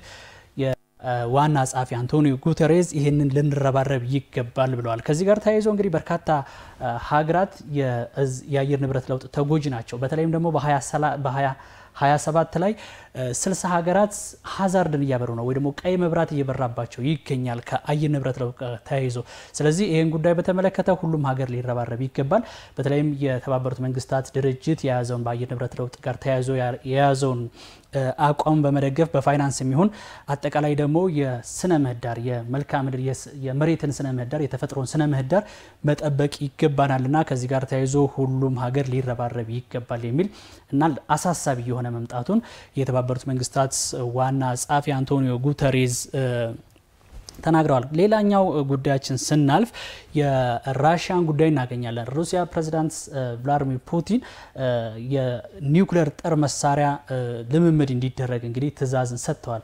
ከዚህ ጋር ተያይዞ እንግዲህ በቅርቡ ምንም እንኳን ቀጠሮ ባይያዝለት የተቆረጠ የቀን ገደብ ባይያዝለትም ፕሬዝዳንት ዶናልድ ትራምፕ ጋር ለመወያየት ዝግጁ መሆናቸውና በዚህም ደግሞ ዝግጅት ላይ የተደረገ እንደሆነ ይታወቃልና ከዚህ ጋር ተያይዞ በዚህ ለዛሬ አጥቢያ በእኛ አቆጣጠር ማለት ነው ትላንት ለዛሬ አጥቢያ ምሽቱን እንግዲህ ሁለቱ ሀገራት እርስ በርሳቸው ጥቃት ሲሰነዛዘሩ ቆይተዋል። በተለይም እንግዲህ ዩክሬን የራሲያን መሰረተ ልማትን በተለይም የኬሚካል ለጦር መሳሪያ ግብዓት የምትጠቀመውን የኬሚካል ፋብሪካን መታለች። ከዚሁ ጋር ተያይዞ ሩሲያን በወሰደችው አጸፋዊ ምላሽ 6 ሰዎች ያህል መሞታቸው ይታወሳልና ይህ ባለበት ሁኔታ ነው እንግዲህ እንደዚሁም ደግሞ የዩክሬን የአሜሪካው ፕሬዝዳንት ሁለቱን ሀገራት ችግር ለመፍታት ጥረት ባደረጉበት ሰዓት ላይ ነው ይህ ጦርነት እየተካሄደ የሚገኘው። ከዚህ ጋር ተያይዞ እንግዲህ የፑቲን የኒውክሌር መሳሪያ ስትራቴጂክ የሆነ የኒውክሌር መሳሪያ ልምምድ እንዲደረግ ትዕዛዝ ሰጥተዋል። እንግዲህ ይሄ የሚደረገው ከመሬትና ከየብስና ከባህር መሆኑ ነው የተነገረው። ይህ እንግዲህ እጅግ አስቸጋሪ የሆነና አሳሳቢ የሆነ የመጣው የሁለቱ ሀገራት ጦርነት ምን ያህል እየከፋ መሆኑ ነው የሚታወሰው። እንግዲህ ዶናልድ ትራምፕ እነሱን ለማስታረቅ እየሄዱበት ባለው ጥረት ሁለቱ ሀገራት በዚህ ልክ እርስ በርሳቸው መዋጋታቸው ጉዳዩን እጅግ አሳሳቢ እየሆነ መጥቷል ነው። እንግዲህ ከዚህ ጋር ተያይዞ የአሜሪካው ፕሬዝዳንት ዶናልድ ትራምፕ ምንድነው ያሉት? ቅድም በመግቢያሽ ላይ እንዳልሽው የሁለቱ ሀገራት ላይ ለማስታረቅ ማድረገው ውይይት በተለይ ከፑቲን ጋር ማድረገው ውይይት ፍሬ አልባ እንዲሆን አልፈልግምና በዚህ ላይ ሁሉም ሀገር ሊተባበር ይገባል። በተለይም ደግሞ ሩሲያ በዩክሬን የያዘችውን ግዛት አለቅም ወይ ደግሞ ጦርነቱን አላቆመም እያለች የምታደርገውን ግትር ባህሪ ልትቀይር ይገባል ሲሉ ተናግረዋል። ከእንግዲህ የሩሲያ ባለስልጣናትም ሩሲያ የማይዋዥቅ አቋም አላት በዚህ ጉዳይ ላይ። አንደኛው እንግዲህ የዶንባስ ግዛትን በተመለከተ ሙሉ የሩሲያ ሉዓላዊ ግዛት መሆኑ ሊታመን ይገባል የሚል መረጃን በፊት ገጻቸው እያወጡ ይገኛሉ። ነገር ግን በአሁኑ ሰዓት ላይ የሩሲያው ፕሬዝዳንት ቭላዲሚር ፑቲን ይህንን ትዕዛዝ መስጠታቸው ጉዳዩ ምን ያህል አሳሳቢ የሆነ መምጣቱን የሚያሳይ መሆኑ ነው የተነገረው። እንግዲህ የኒውክሌር ጦር መሳሪያ ስትራቴጂክ የኒውክሌር ጦር መሳሪያ ልምምድ እንዲደረግ ለጦር ክፍሉ ትዕዛዝ መስጠታቸው እጅግ አሳሳቢ እየሆነ ይመጣል። በተለይም ደግሞ የፑቲንና የዶናልድ ትራምፕን የቀጣይ ውይይትን በተመለከተ በምዕራፍ 2 ዝርዝር ጉዳዩ ደግሞ ትንታኔ ጉዳይ አለን። አድማጮች ተመልካቾች በዚሁ አጋጣሚ ይህን ጉዳይ እንዲከታተሉ እንጋብዛለን። ሌላኛው ከዚሁ ከኒውክሌር ጦር መሳሪያ ጋር ተያይዞ ኢራን የኒውክሌር መሳሪያን በተመለከተ ከአሜሪካ ጋር ውይይት ለማድረግ ዝግጁ መሆኗን ነው የተናገረችው። በተለይ እንግዲህ በአለፉት ጥቂት ዓመታት ውስጥ የመካከለኛው ምስራቅ የተከሰተውን ጦርነት ተከትሎ ኢራንም የዚህ ተሳታፊ መሆኗ ይታወቃልና ኢራን በዚህ ጦርነት 12 ቀናት ከእስራኤል ጋር የተደረገ ጦርነት ነበር። ከዛም በኋላ እንግዲህ 5 ጊዜ የኒውክሌር መሳሪያ ጦር መሳሪያ ውይይት ተደርጓል ዩኤስ ፕሬዝዳንት ወይም ደግሞ ከዩናይትድ ስቴትስ ጋር ማለት ነው። ከዚህ ጋር ተያይዞ 5 ጊዜ በተደረገ ውይይትም በርካታ ችግሮች ተነስተዋል። ነገር ግን የዩናይትድ ስቴትስ የተለጠጠ ፍላጎት ለውይይቱ ስኬት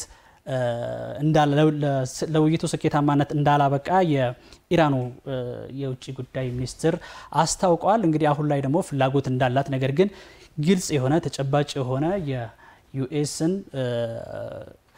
ፍላጎትን ካቀረቡ በኋላ በዚህ ጉዳይ ላይ ለመወያየት ዝግጁ ነን ሲሉ ተናግረዋል። ከዚህ ጋር ተያይዞ እንግዲህ በመካከለኛው ምስራቅ ቀጠና ያለውን ውይይት እንደዚሁ ደግሞ በመካከለኛው ምስራቅ ያለውን ችግር ለመፍታት የዩኤስ ፕሬዝዳንት ያደረጉት ጥረት ኢራንም እንደሚያካትት ነው የተገለጸውና ከዚህ ጋር ተያይዞ ኢራን አሁን ላይ ከአሜሪካ ጋር በኒውክሌር ጦር መሳሪያ ጉዳይ ላይ ለመወያየት ዝግጁ መሆኗን መግለጻቸው ሰሞኑን እንደዚሁም ደግሞ በዛሬው ዕለት በተለይም ደግሞ ከሰዓት በኋላ በሰፊው ሲነበቡ የነበሩ ጉዳዮች በዋናነት እነዚህ ናቸው። 2 ሰዓት ላይ በሚኖረን ጉዳይ ደግሞ በርካታ ጉዳዮችን ይዘናል። በተለይ ደግሞ ከእንትና ጋር ተያይዞ ከዩኤስ ፕሬዝዳንትና ከፑቲን ጋር ተጠባቂ ከሆነ የፑቲን ውይይት ጋር ተያይዞ ያዝነው ዝርዝር ጉዳይ ስላለ ተመልካቾችን በዚሁ አጋጣሚ እንጋብዛለን። ጸጊ ለነበረኝ ጉዳይ አመሰግናለሁ። መልካም ምሽት። ጅጋርኪ አመሰግናለሁ።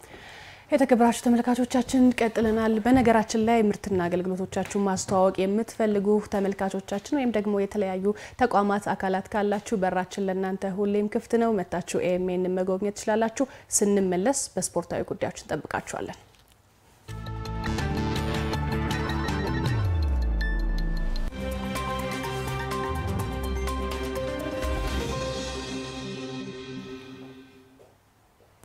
የኢትዮጵያ ወጣቶች ኦሎምፒክ የፊታችን ቅዳሜ ይጀመራል። ይህንን በተመለከተ መግለጫ ተሰጥቷል። ከባህር ማዶ ደግሞ የአውሮፓ ቻምፒየንስ ሊግ ጨዋታዎች ዛሬ ምሽት ይጠበቃሉ። እነዚህን ጉዳዮች እንግዲህ በስፋት መረጃ የምታገኙት ከስፖርት ክፍል ባልደረባችን አለማየሁ ሙሳ ነው። እሱም ደግሞ ከመረጃዎቹ ጋር እዚህ ስቱዲዮአችን ተገኝቷል። እንዴት አመሻለሁ? ይመስገነው መቀጠል ይቻላል። አመሰግናለሁ ጸጋ። እንደምን አመሻችሁ ተመልካቾቻችን። የ24/7 ስፖርታዊ መረጃዎቻችን ለተመልካቾቻችን የሚደርሱበት ሰዓት ላይ ደርሰናል። ቀዳሚ የምናደርገው ሉሲዎችን የተመለከተ ጉዳይ ይሆናል። ሉሲዎቹ ለአፍሪካ ዋንጫ ለማለፍ ከጫፍ ደርሰዋል። ዛሬ ጨዋታቸውን እያደረጉ ይገኛሉ። በተለይም እንግዲህ 63ኛው ደቂቃ ላይ ይገኛል። የሴቶች አፍሪካ ዋንጫ የማጣሪያ ጨዋታ የመጀመሪያ ዙር ጨዋታ ታንዛኒያ 2-0 በሆነ ውጤት እየመራች ትገኛለች። በተለይም በደርሶ መልስ ጨዋታ ካሸነፈች ኢትዮጵያ ለአፍሪካ ዋንጫ ከ12 ዓመታት በላይ በተቆጠረው ከአፍሪካ ዋንጫ ከመድረኩ በራቀችበት የምታልፍ ይሆናል ማለት ነው። ለኢትዮጵያ ብሔራዊ ቡድን እንግዲህ በቀሪ ደቂቃዎች መልካም ውጤት እንዲገጥመው እንመኛለን። አሁን ላይ ግን 63ኛው ደቂቃ ላይ ደርሷል ማለት ነው። ታንዛኒያ በሜዳዋና በደጋፊዋ ፊት 2-0 በሆነ ውጤት እየመራች ትገኛለች ማለት ነው። የመልሱ ጨዋታም በድሬዳዋ ዓለም አቀፍ ስቴዲየም የሚካሄድ ይሆናል። በተለይም ሉሲዎቹ ከሜዳቸው ውጭ እንደሚያደርጉት ጨዋታ መጠን ግብ አስቆጥረው የሚመጡ ከሆነ ደግሞ እድላቸው የሰፋ ነው የሚሆነው። ከዚህ ጋር አንጻር ተያይዞ እንግዲህ አሁን ላይ 64ኛው ደቂቃ ላይ ይገኛል ማለት ነው። የአፍሪካ ዋንጫ የማጣሪያ ጨዋታዎች በጥሩ ሁኔታ እየሄዱ ነው የሚገኘው። ኢትዮጵያ ብሔራዊ ቡድን እንግዲህ መልካም ውጤት እንዲገጥመው እንመኛለን። ሁለተኛው መረጃ የሚሆነው የኢትዮጵያ ፕሪሚየር ሊግን የተመለከተ ጉዳይ ይሆናል። ኢትዮጵያ ፕሪሚየር ሊግ ወሳኝ ጨዋታዎች እንግዲህ ከነገ ጀምሮ በሁለተኛ ሳምንት የሚካሄድ ይሆናል። በሁለተኛ ሳምንት መርሃ ግብር በሚደረጉ ጨዋታዎች ላይ ነገ በአዲስ አበባ ሁለት ጨዋታዎች ሲደረጉ እንደዚሁም ደግሞ በድሬዳዋ ዓለም አቀፍ ስቴዲየም በተመሳሳይ ሁለት ጨዋታዎች ይደረጋሉ። ነገ በአዲስ አበባ ስቴዲየም የሚደረጉ ጨዋታዎች 7 ሰዓት ላይ በሸገር ደርቢ ሽንፈት ያስተናገደው ኢትዮጵያ ቡና ከነገሌ አርሲ ጨዋታቸውን ያደርጋሉ። እንደዚሁም ከዚህ ጨዋታ መጠናቀቅ በኋላ ነገሌ አርሲና እንደዚሁም ኢትዮጵያ ቡና ካደረጉት ጨዋታ መልስ 10 ሰዓት ላይ አዲስ አዳጊው ሸገር ከተማና አዳማ ከተማ ጨዋታቸውን የሚያደርጉ ይሆናል። ድሬዳዋ ላይ በተመሳሳይ ሁለት ጨዋታዎች ይደረጋሉ። ወልዋሎ ዓዲግራት ዩኒቨርሲቲ ከፋሲል ከነማ 10 ሰዓት ላይ እንደዚሁ ምሽት 1 ሰዓት ላይ መቀሌ ሰባ እንደርታ ከመቻል ጨዋታቸውን የሚያደርጉ ይሆናል። ሌላኛውና ሶስተኛው መረጃ የሚሆነው የሁለተኛው የታዳጊ ወጣቶች ኦሎምፒክ በሀገር አቀፍ ደረጃ ሊካሄድ እንደሆነ ተገልጿል። በተለይም ተተኪ ስፖርተኞችን ለማግኘት አልሞ የሚካሄድ ውድድር እንደሆነ ተገልጿል። ውድድር ዛሬ ጋዜጣዊ መግለጫም ተሰጥቶ ነበር። የኢትዮጵያ ኦሎምፒክ ኮሚቴ እንደዚሁም ደግሞ የአዲስ አበባ ወጣቶችና ስፖርት ቢሮ የኢፌዴሪ ባህልና ስፖርት ሚኒስቴር በጋራ ሆነው የሰጡት መግለጫ ነበረ። ከዚህ መግለጫ ጋር ተያይዞ በተለይ ከፊታችን ቅዳሜ ጀምሮ በአዲስ አበባ ስቴዲየም ውድድሮች ይካሄዳሉ። ለዚህም እንግዲህ በቂ ዝግጅት መደረጉን መረጃዎች አያይዘው እየወጡ ነው የሚገኘው።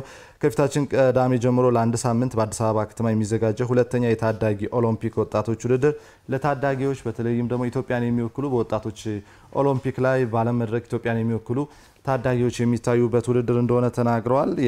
በ20 ስፖርት አይነቶች ውድድሩ እንደሚካሄድ የኢትዮጵያ ኦሎምፒክ ኮሚቴ ፕሬዝዳንት ዶክተር አሸብር ወልደ ጊዮርጊስ ተናግረዋል። የባህልና ስፖርት ሚኒስትር ተወካይ አቶ ሰለሞን አልዩ በበኩላቸው ለወጣቶች ትልቅ የውድድር እድል መፍጠሩን ተከትሎ ትኩረት ሰጥቶ እየተሰራበት እንደሆነም ተናግረዋል።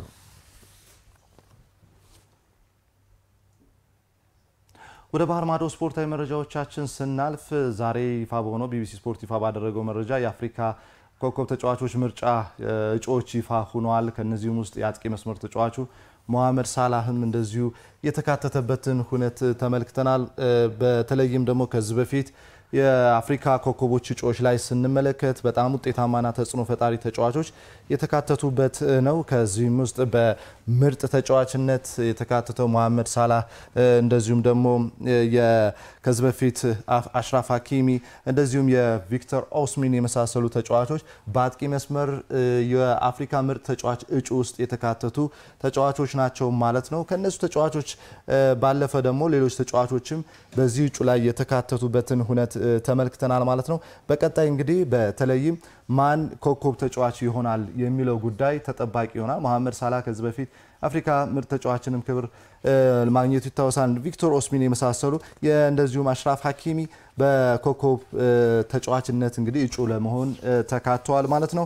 ሌላኛው የመጨረሻው መረጃ የሚሆነው የአውሮፓ ሻምፒዮንስ ሊግ መርሃ ግብርን የተመለከተ ጉዳይ ይሆናል። የአውሮፓ ሻምፒዮንስ ሊግ መርሃ ግብር ዛሬ በተጠባቂ ጨዋታዎች የሚደረጉ ይሆናል። የአውሮፓ ሻምፒዮንስ ሊግ ሪያል ማድሪድ በሜዳው በተለይም ጨዋታውን የሚያደርግ ይሆናል ከጁቬንቱስ ጋር ምሽት 4 ሰዓት ላይ። በዚህ ጨዋታ እንግዲህ በተለይ ብዙውን የማሸነፍ ግምት ለሪያል ማድሪድ ሰጥቷል ማለት ነው። እንደዚሁም ቼልሲ በሜዳው አያክስን የሚያስተናግድበት መርሃ ግብር አለ።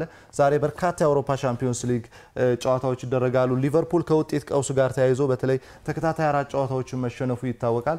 በዚህኛውስ በዛሬው ምሽቱ የአውሮፓ ቻምፒዮንስ ሊግ ጨዋታ ምን ያሳየናል የሚለው ጉዳይ ተጠባቂ ነው ማለት ነው። ሊቨርፑል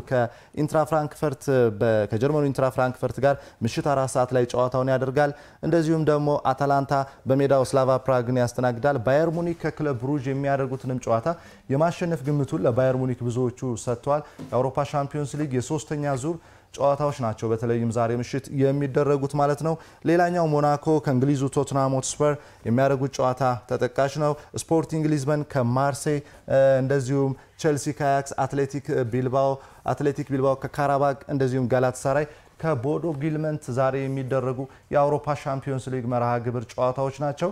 ለነዚህም እንግዲህ በተለይም ለአውሮፓ ቻምፒዮንስ ሊግ ጨዋታዎች ላይ ብዙዎች ግምታቸውን እያስቀመጡ ይገኛሉ። እስካሁን ስንመለከት እንግዲህ ጠንካራ ትናንት አርሰናልን ጨምሮ በርካታ ክለቦች ሶስቱንም ጨዋታዎች በማሸነፍ ጥሩ ውጤት እያደረጉ ይገኛሉ። የእንግሊዝ ክለቦች ማንቸስተር ሲቲም እንደዚሁ በተመሳሳይ ኒውካስልም እንደዚሁ በአውሮፓ ቻምፒዮንስ ሊግ ላይ ጥሩ እንቅስቃሴን እያደረጉ ነው። ዛሬ ደግሞ ሪያል ማድሪድ ከጁቬንቱስ፣ ቼልሲ ከአያክስ፣ ሞናኮ ከቶትናም ሆትስፐር፣ አትላንታ ከስላቫ ፕራግ፣ ባየር ሙኒክ ከክለብ ብሩጅ የሚያደርጉት የአውሮፓ ቻምፒዮንስ ሊግ መርሃ ግብር ተጠባቂ ናቸው።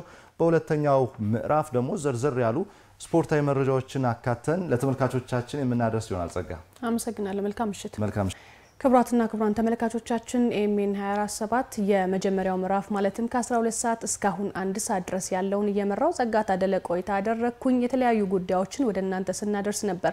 በምዕራፍ 2 ደግሞ ባልደረቦቻችን ንጉሱ በቃሉ፣ ራቢያ ሰይድና በምልክት ቋንቋም ፍቅር ተከበደ ስቱዲዮውን ተረክበው የተለያዩ ጉዳዮችን እየነገሯችሁ ከእናንተ ጋር ያመሻሉ። የኔ ቆይታ ግን በዚሁ አበቃ። ሰናይ ጊዜ።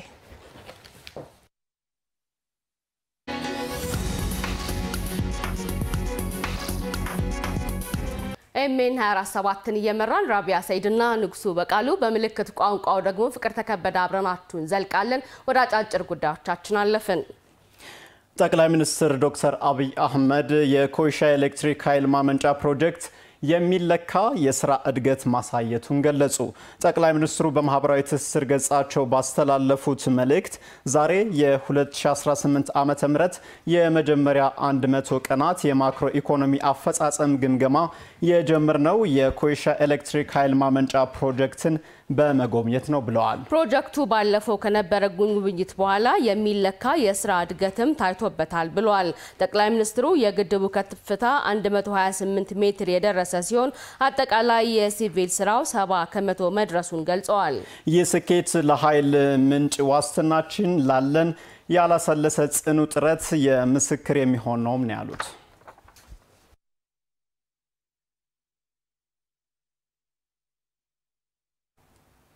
መከላከያ ሰራዊት የህግ የበላይነትን በማስከበር ሰላምን የማጽናቱን ተግባር አጠናክሮ መቀጠሉን በመከላከያ ሰራዊት የ11ኛ እዝ ዋና አዛዥ ሜጀር ጀነራል አድማሱ አለሙ ገለጹ። ሰላም ለሁሉም ሁሉም ለሰላም በሚል መሪ ሐሳብ በወልዲያ ከተማ የውይይት መድረክ ተካሂዷል። በውይይቱ ላይ የወልዲያ ከተማ አስተዳደር የመከላከያ ከፍተኛ አመራሮችና የወልዲያ ዩኒቨርሲቲ ማህበረሰብ አባላት ተሳትፈዋል። በውይይቱ በመከላከያ የ11ኛ እዝ ዋና አዛዥ ሜጀር ጀነራል አድማሱ አለሙ እንዳሉት የሀገር መከላከያ ሰራዊት ጽንፈኛውን ቡድን ከአካባቢው የማጽዳት ተግባር በውጤታማነት ቀጥሏል። ሰራዊቱ የህግ የበላይነትን በማስከበር ሰላምን የማጽናት ስራውን አጠናክሮ መቀጠሉን ገልጸው ለዚህ ስኬታማነት ሁሉም የድርሻውን እንዲወጣ አመላክተዋል። የሰሜን ምስራቅ እዝ ምክትል አዛዥ ሜጀር ጀነራል ተስፋዬ አያሌው በበኩላቸው ባዕዳን በራሳቸው ወገኖች አጀንዳቸውን ለማስፈጸም የሚያደርጉት መከራ እንደማይሳካ ተናግረዋል። የወልዲያ ከተማ አስተዳደር ተቀዳሚ ምክትል ከንቲባ ዱባላ አብሬ ታሪካዊ ጠላቶቻችንና ተላላኪ ባንዳዎች በመቀናጀት የአካባቢውን ሰላም ለማደፍረስ ያደረጉት ያለውን ጥረት በጀግናው መከላከያና በህብረተሰቡ የተቀናጀ ተሳትፎ የመከነ መሆኑን ገልጸዋል። ሰላምን አጽንቶ በማስቀጠል እድገትና ብልጽግናን ለማረጋገጥ ምሁራንና ሌላውም የህብረተሰብ ክፍል ድጋፋቸውን አጠናክረው መቀጠል እንዳለባቸው አመላክተዋል። የወልዲያ ዩኒቨርሲቲ ፕሬዝዳንት ዶክተር አበበ ግርማ በበኩላቸው የዩኒቨርሲቲው መምህራን የአካባቢውን ችግር ለመፍታት በእውቀትና በምርምር የታገዘ የመፍትሄ ሀሳብ ማፍለቅ ይጠበቅብናል ማለታቸውን የኢትዮጵያ ዜና አገልግሎት ዘግቧል።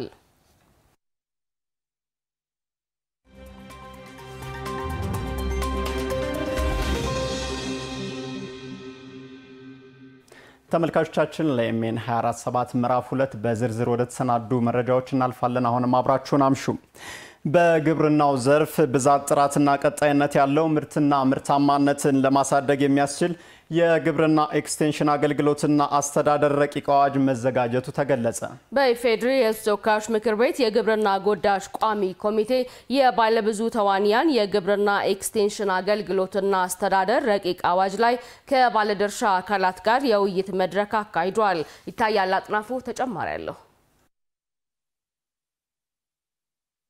በኢፌዴሪ ተወካዮች ምክር ቤት የግብርና ጉዳዮች ቋሚ ኮሚቴ የባለብዙ ተዋንያን የግብርና ኤክስቴንሽን አገልግሎትና አስተዳደር ረቂቅ አዋጅ በተለያዩ ውይይት ምዕራፎች አልፎ በባለድርሻ አካላት ተሳትፎ እየዳበረ ይገኛል። ከፌዴራል ከክልሎች እንዲሁም ከሙያ ማህበራት የተውጣጡ ባለድርሻ አካላት ከግብርና ጉዳዮች ቋሚ ኮሚቴ ጋር በጋራ ረቂቅ አዋጁ ላይ ሲመክሩ በውይይት መድረኩ ላይ የመክፈቻ ንግግር ያደረጉት በሕዝብ ተወካዮች ምክር ቤት የግብርና ጉዳዮች ቋሚ ኮሚቴ ሰብሳቢ አቶ ሰለሞን ላሌ ረቂቅ አዋጁ የግብርና ሴክተሩን በብዙ መልኩ የሚቀይር ነው ብለዋል። ረቂቅ አዋጁን ለመደንገግ ያስፈለገበት ምክንያት የሀገራችን ኢኮኖሚ የተመሰረተው በግብርና ልማት በመሆኑና በግብርናው ዘርፍ ብዛት ጥራትና ቀጣይነት ያለውን ምርትና ምርታማነት ለማሳደግ የግብርና ኤክስቴንሽን ስራ ሚናው ከፍ ያለ ነው።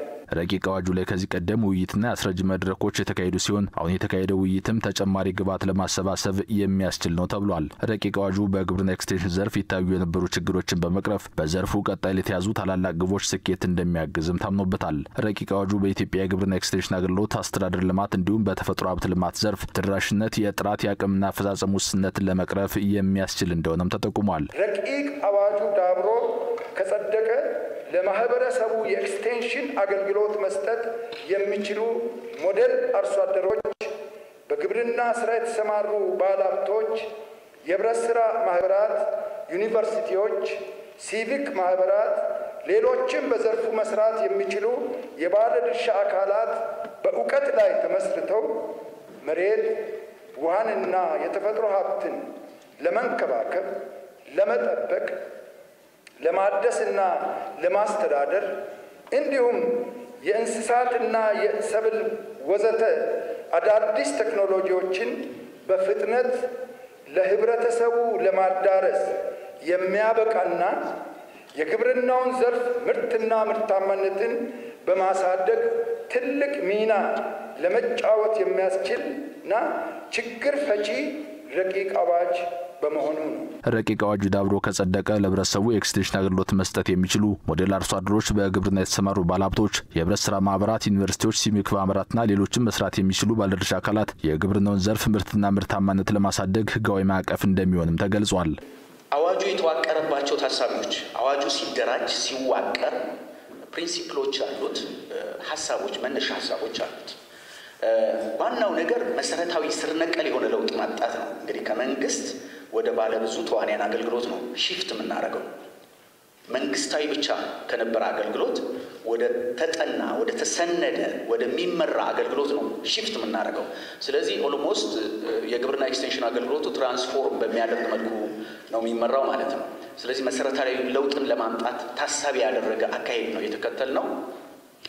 በተቻለ መጠን አሳታፊነትን፣ አካታችነትን፣ የተቀናጀ መሆንን፣ ገበያ ተኮርነትን፣ ተጠያቂነትን እና ስነ ምህዳር ተኮርነትን ማዕከል ያደረገ እንዲሆን ተደርጎ ነው የተዋቀረው አዋጁ።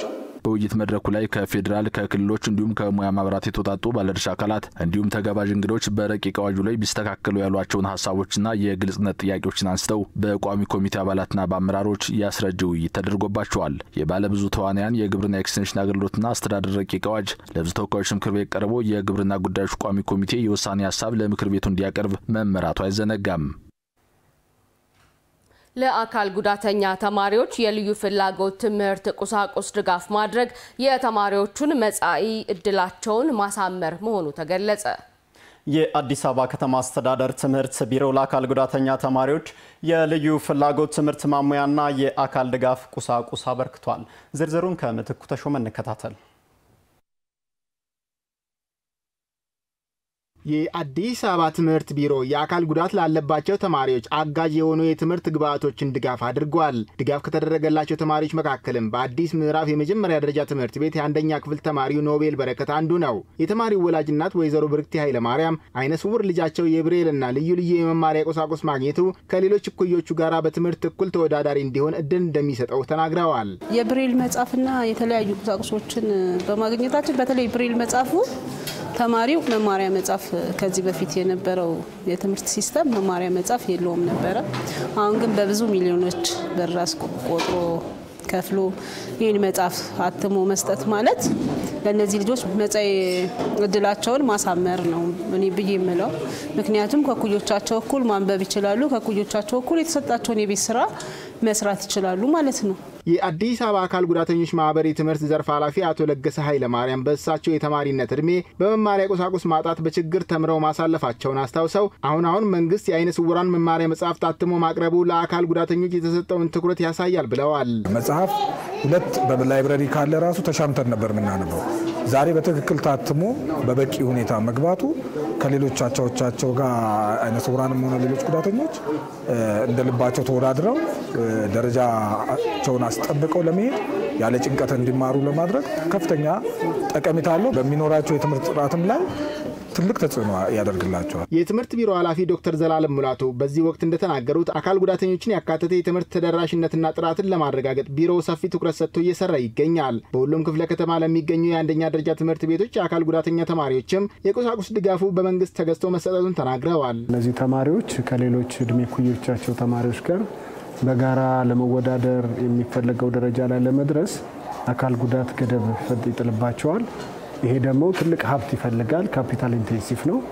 ይሄን ደግሞ በግል ተማሪ ወላጆች ሊያደርጉ ስለማይችሉ መንግስት ኃላፊነት ወስዶ እነዚህን ተማሪዎች መደገፍ አለበት። ስለዚህ ትምህርት ቢሮ በልዩ ትኩረት ልዩ በጀት በመመደብ ለእነዚህ ተማሪዎች አቅም ሊሆኑ የሚችሉ ማቴሪያሎችን እየገዛን ሪሶርስ ማዕከላትን ተደራሽነታቸው እንዲረጋገጥ በሁሉም ክፍለ ከተማ እንዲኖሩ ተደርጎ 124 አድርሰናል። በዚህ ዓመት እንጨምራለን።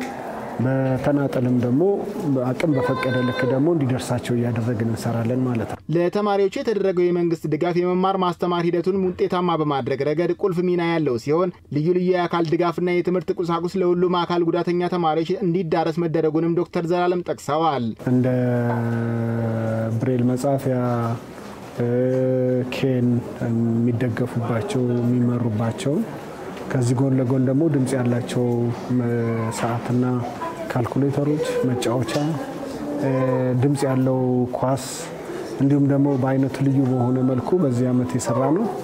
ከታችኛው ትምህርት እርከን እስከ 12ኛ ክፍል ድረስ ያሉ ትምህርት ቤት ተማሪዎችን ሊደግፍ የሚችል በአጠቃላይ መማር ማስተማሩ ምቹ እንዲሆኑ ከእድሜ እኩዮቻቸው ጋር በጋራ መማር ሊችሉባቸው አቅም ሊፈጥሩባቸው የሚችሉ መርጃ መሳሪያዎች ናቸው። አካል ጉዳተኞች የጎንዮሽ ችግሮች ሳይገድቧቸው ካሰቡበት ቦታ እንዲደርሱ የትምህርት ቢሮ በትኩረት ይሰራል ያሉት ቢሮ ኃላፊው ሌሎች ባለድርሻ አካላትም ውጤታማ የሆነ የመማር ማስተማር ሂደት እንዲኖር መስራት ይኖርባቸዋል ብለዋል። ትምህርትና ትውልድ ግንባታ የብዙ ባለድርሻ አካላት ሚና የሚጠይቅ ነው። ኃላፊነታቸው መወጣት ከቻሉ እኛም እነሱም በተለያየ ካውንስል አደራጅተን በጋራ እንሰራለን። ሌሎች ተቋማቶችም አቅም እንዲኖራቸው ግንዛቤ እንዲፈጥሩ ተማሪዎቻችንን እንዲደግፉ ማድረግ በጋራ መሰራት አለበት። በልዩ ፍላጎት ትምህርት የሪሶርስ ማዕከላት ክላስተር ስር የሚገኙ ትምህርት ቤቶች ቁጥርን 124 ማድረስ የተቻለ ሲሆን ከተማሪዎች የትምህርት መርጃ ቁሳቁስ በተጨማሪ ለአይነ ስውራን መምህራንም የመምህሩ መምሪያ መጽሐፍት ታትመው ስለመሰራጨታቸው ከትምህርት ቢሮ የተገኘው መረጃ ያመለክታል። በትግራይ ክልል የሀገራዊ ምክክር ሂደቱን ለማከናወን አስቻይ ሁኔታዎች መፈጠራቸውን የሀገራዊ ምክክር ኮሚሽን ኮሚሽነር ዶክተር ዮናስ አዳዬ ገለጹ። ለሀገራዊ ምክክሩ ስኬታማነት የህብረተሰቡን የተሟላ ተሳትፎ የሚያረጋግጥ ስራ እየተሰራ መሆኑንም የኢትዮጵያ ሀገራዊ ምክክር ኮሚሽን አስታውቋል። ጸጋ ታደለ ተጨማሪ አላት። ኢትዮጵያ ብሔራዊ መግባባትንና አንድነትን ለመፍጠር ብሎም መተማመንንና ተቀራርቦ መስራትን ለማጎልበት አለፍ ሲልም የተሸረሸሩ ማህበራዊ ሴቶችን ለማደስ መሰረታዊ እንደሆነ ያመነችበትን ሀገራዊ ምክክር ለማካሄድ በማሰብ ለሂደቱ ውጤታማነት የሚያግዙ ተግባራትን ማከናወን ከጀመረች ሰነባብታለች። ኮሚሽኑ እስካሁን ድረስ ባለው ጊዜ በአጀንዳ ማሰባሰብና ልየታ ስራ ብዙ ርቀት የተጓዘ ሲሆን ስራዎቹም ውጤታማ እንደሆኑ ከኤኤምኤን ጋር ቆይታ ያደረጉት የኢትዮጵያ ሀገራዊ ምክክር ኮሚሽን ኮሚሽነር ዶክተር ዮናስ አዳዬ ይናገራሉ። ከሰሞኑ በተለያዩ ክልሎች ውይይቶች ሲደረጉ እንደነበር ጠቁመው ኮሚሽኑ የተቋቋመበትን ዓላማ ለማሳካት የሚያደርገውን ያላሰለሰ ጥረት መቀጠሉንም ተናግረዋል። የሀገራዊ ምክክር ኮሚሽን ሶስቱ ዓላማዎች አንዱ ሁሌም እንደምንለው ወደፊትም እንደምናየው ሀገራዊ መግባባትን ማምጣት ነው። ሁለተኛው በህዝብና በመንግስት እንደዚሁም በህዝቦች ወይም በህብረተሰቦች መካከል እምነት እንዲፈጠር ማድረግ ነው። ሶስተኛው አሁን ያድንበት ወደፊትም የምንቀጥለው ዋና ትልቁ ፒለር ምክክርን በኢትዮጵያ ውስጥ ባህል ማድረግ ነው። ባህል ደግሞ በአንድ ጊዜ የሚገነባ ነገር አይደለም። ተከታታይነት ያለው ስራ ነው የሚጠይቀው። እጅግ መሰረታዊ በሆኑ ሀገራዊ ጉዳዮች ላይ ምክክሮችን ማድረግ የተሻለ ሀገራዊ መግባባትን ለመፍጠር አጋዥ እንደሆነ የሚናገሩት ኮሚሽነሩ ኮሚሽኑ አሁን ባለበት ሁኔታ ምክክሩ ላይ ተሳታፊነታቸው መጨመር አለበት ያላቸውን አካላት የማካተት ሂደት ላይ መሆኑን ገልጸዋል። በቀጣይነት እንጌጅ ማድረግ ያለባቸው ሴቶች፣ ወጣቶች፣ አካል ጉዳተኞች፣ ምሁራን በተለይ ዩኒቨርሲቲ ምሁራንና በየቦታው ኢትዮጵያን ወክለው ይሰሩ የነበሩ ምሁራን በግላቸውም ጭምር ያለው ምሁራን በሙሉ ማሳተፍ ነው።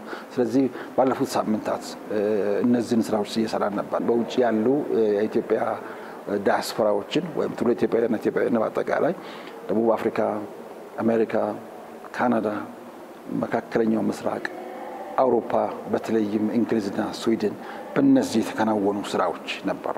ስለዚህ እነዚህ ሰዎች እዛ የሄዱበትን መሰረታዊ ምክንያቶች ከነሱ መስማቱ ራሱ ለኛ እንደ አንድ ትልቅ ግብአት ነው። ኮሚሽኑ በትግራይ ክልል በነበረው ቆይታም ከአመራሮች ጋር ባደረገው ውይይት በቀጣይ ሀገራዊ ምክክሩን ለማካሄድ አስቻይ ሁኔታዎች መኖራቸውን እንደተገነዘቡ ዶክተር ዮናስ ጠቁመዋል።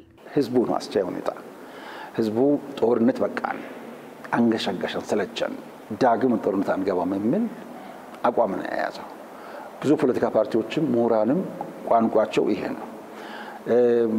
አመራሮችን ስናነጋግራቸው ምክክርን እምቢ ማለት አይቻልም። የሰማነው መልስ በተደጋጋሚ የሰማሁትን ነው እንግዲህ በአካልም በመገኘት ማለት ነው። ስለዚህ አስቻይ ሁኔታዎች የሉም ተብሎ አንዳንድ ጊዜ ሲነገር እሰማለሁ። ከዚህም ጭምር እና የተሳሳቱ መረጃዎች ሊኖሩ ይችላሉ። በዋናነት ግን እዛው ከመሬቱ ላይ እዛው ከነበሩ ሰዎች ጋር በመነጋገር ከህወሓት መሪዎች ጋር ተነጋግረናል። እዛው ነበርኩኝ።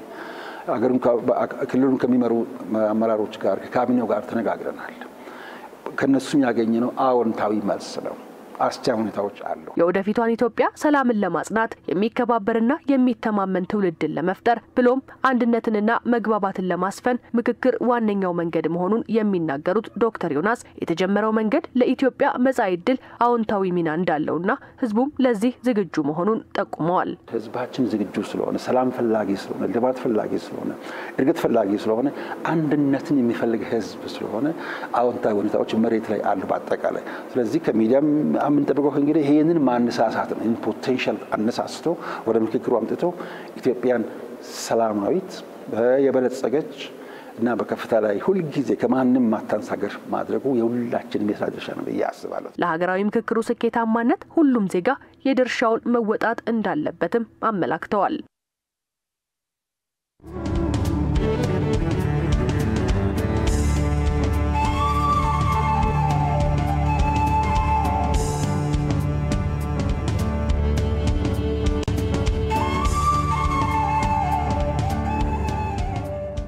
በእኔ እምነት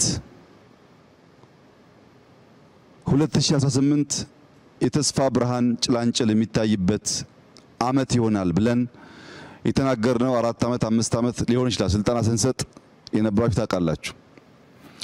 እኔ አሁን በእርግጠኝነት ውስጤ ያለውና ማምነው ይሆናል ብዬም እየሰራ ያለሁት የዛሬ 6 አመት ማክሲመም ኢትዮጵያ በአፍሪካ ሁለተኛ ትልቁ ኢኮኖሚ ትሆናለች። ለዚህ የሚያስችሉ በጣም በርካታ ስራዎች ይሰራሉ ነው። ሽፍታ አለ ግን ትሆናለች። የዛሬ 10 አመት በአፍሪካ አንደኛ ኢኮኖሚ ትሆናለች። ምንም ጥርጥር የለውም። የኔ ጸሎት ኤግዚት የምታደርጉ እድሜያችሁ ረዝሞ እንድታዩ አሁን ደግሞ ኤግዚስት የምታደርጉ ልክ እንደ ትጉ ንብ እንድትሰሩ ኢመርጅ የምታደርጉ ደግሞ አሁን ካለውም ካለፈውም ከታሪክም እንድትማሩ ያን ደምረን ከሄን የበለጸገች ኢትዮጵያን እናያለን በአንድነቷ በብልጽግናዋ በታሪካዊ ቦታዎቿ ተመልሳ መጎናጸፍ ለአፍታም መጠራጠር አያስፈልግም ይሄ ለኢትዮጵያ የተከፈተ አዲስ ዘመን ስለሆነ ምንም ያቆመው ነገር የለም ያ ነው የፈጠረው ይሄንን ከኛ የሚያስፈልገው መንቃት ነው በራስ ኢጎ ላይ መንቃት በራስ እሳቤ ላይ መንቃት በራስ ምልከታና እምነት ላይ መንቃት ነው ብዙዎቻችን ትናንትና አስሮ ይዞናል ከነቃንበትና ሌንጮ ቀደም እንዳለው ወደሚቀጥለው ሌየር ከተዘረጋን አትጠራጠሩ የኢትዮጵያን ብልጽግና ከሞላ ጎደል በጋራ እናያለን ቢያንስ ልጆቻችን ከልመና ወጥተው የምናይበት ዘመን ይመጣል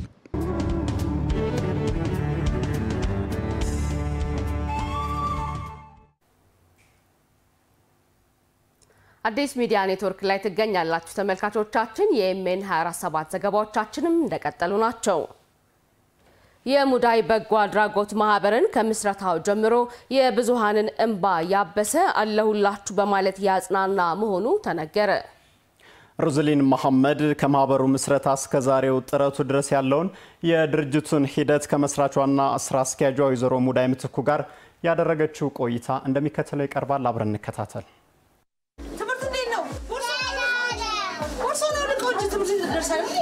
ስሜ ወይዘሮ ሙዳይ ምትኩ ባላለው የሙዳይ በጎ አድራጎት መስራችና ስራ አስኪያጅ ነኝ ሙዳይ አንድ በደሃ ቤተሰብ ያደገች ከናቷ ጋር ያደገች እናቴ ደሃ ብትሆንም ግን ሞልቃቃ ሆኖ ያደገ ቤተሰብ ላይ ማለት ምንም ሳይጎልብኝ በቃ ማግኘት የማይገባኝ ነገር ሁሉ የተሟላልኝ ልጅ ሆኜ ያደግኩ ልጅ ነኝ ቤታችን ጠባብ ቤት ናት ግን የህብረተሰቡ የአካባቢ ሰው በሙሉ እኛ ቤት ነበር የሚያሳልፈው እና 9-10 አመት የሆኜ ለሰዎች አማካሪ ነበርኩ አውቄው አይደለም እኔ አሁን ነው የገባኝ እንጂ በዛ ሰዓት ብትጠይቂኝ ምንም አይገባኝም ግን ቤታችን ህዝብ የሚኖርበት ቤት ነው የሚመስለው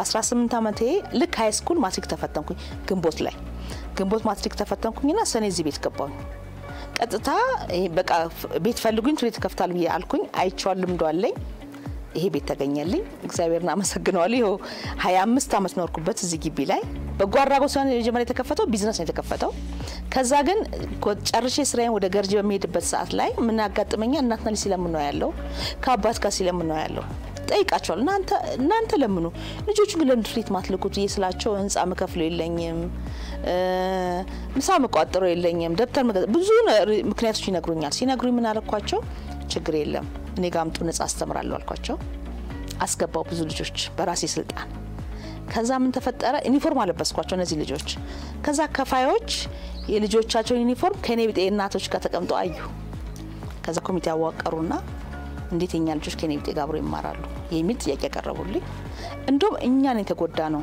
ምክንያቱም አልኳቸው የእናንተ ልጆች ምሳቃ ከፍተው ይበላሉ ቁርስ ሰዓት ላይ ምሳሳል ላይ እነዚህ ልጆች ግን የሚበሉት የለም መምህራን ምሳ ካለው ምሳቃ አካፍላቸዋል ካልበቃው ደግሞ መምህራኑን ጾሙን ይውላል ልጆችም ጾሙናቸውን ይውላሉ እና ለኛ ነው ፔንፉል በአንድ ድሜ የሚገኙ አንድ ዩኒፎርም ለብሶ ለኛ ነበር ከባድ ስላቸው አይ ትምርት ሞልቷል እነሱ ከፈለግሽ ለምን ሌላ ቦታ ተካይተሽ አታሳድጊያቸው ማሉኝ እነዚህ ደሃ ልጆች እኔ ደሃውን ነው መርጠው አልኩኝ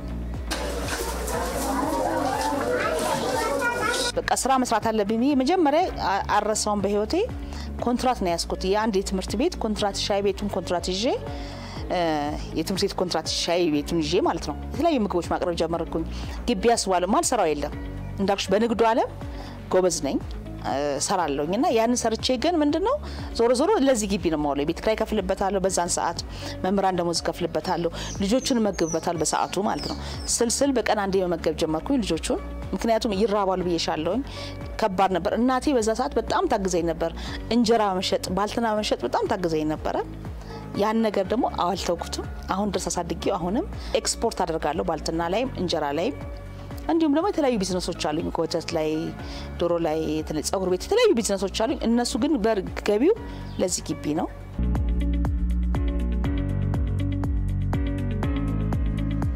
በወር 270 ሺህ ብር ነው የምከፍለው የቤት ኪራይ። ይሄ እንደ ኤንጂኦ ሲባል ብዙ ጊዜ ሰው የሚያውቀው ከውጭ ሀገር ፈንድ ይመጣና እዚህ እኔ የውጭ ሀገር ፈንድ አለ አብዛኛው ራሳችን ሰርተን የምናገኘው ኢትዮ ቴሌኮም የሚያግዘን እኛ ራሳችን በዚህ በምንሰራቸው ስራ ነው የምናግዘውና በጣም ከባድ ነው። በዚህ አጋጣሚ ክብርት ወይዘሮ አዳነች አቤቤ በጣም አመስገን ፈልጋለሁ። ምክንያቱም በቃ ተስፋ ቆርጬ በቃ ይዘጋ ብዬ ወሰንኩበት ሰዓት ላይ አይዞሽ አለን ተብዬ ቦታ እንዲሰጠኝ ተደርጓል። የቁሳቁስ ድጋፍ የገንዘብና የቁሳቁስ ድጋፍ አግኝቻለሁ።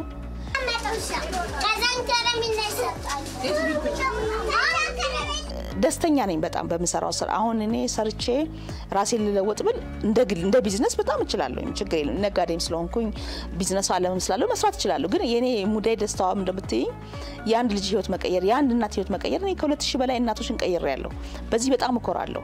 2000 በላይ እናቶች ቀየርኩ ብዬ ስል በምን ተቀየሩ ቢባል ራሳቸውን ችለው ትናንትና ተረጂ የነበሩ እናቶች ትናንትና ሴተኛ ዳሪ ህይወት ውስጥ የነበረች እናት ትናንትና ለመና ውስጥ የነበረች እናት ግን ዛሬ ግን ተከራይታ በራሷ ቤት ላይ ሆና ልጇን ማሳደግ ችላ ሰውን በማገዝ ያው ሰው ማገዝ ስል የራሷን ልጆች ማገዝ እኮ ማገዝ ነው የሚባለውና ያን ማርጋ መኖሯ ራሱ ለኔ ትልቅ ኩራት ነው የሚሰማኝ።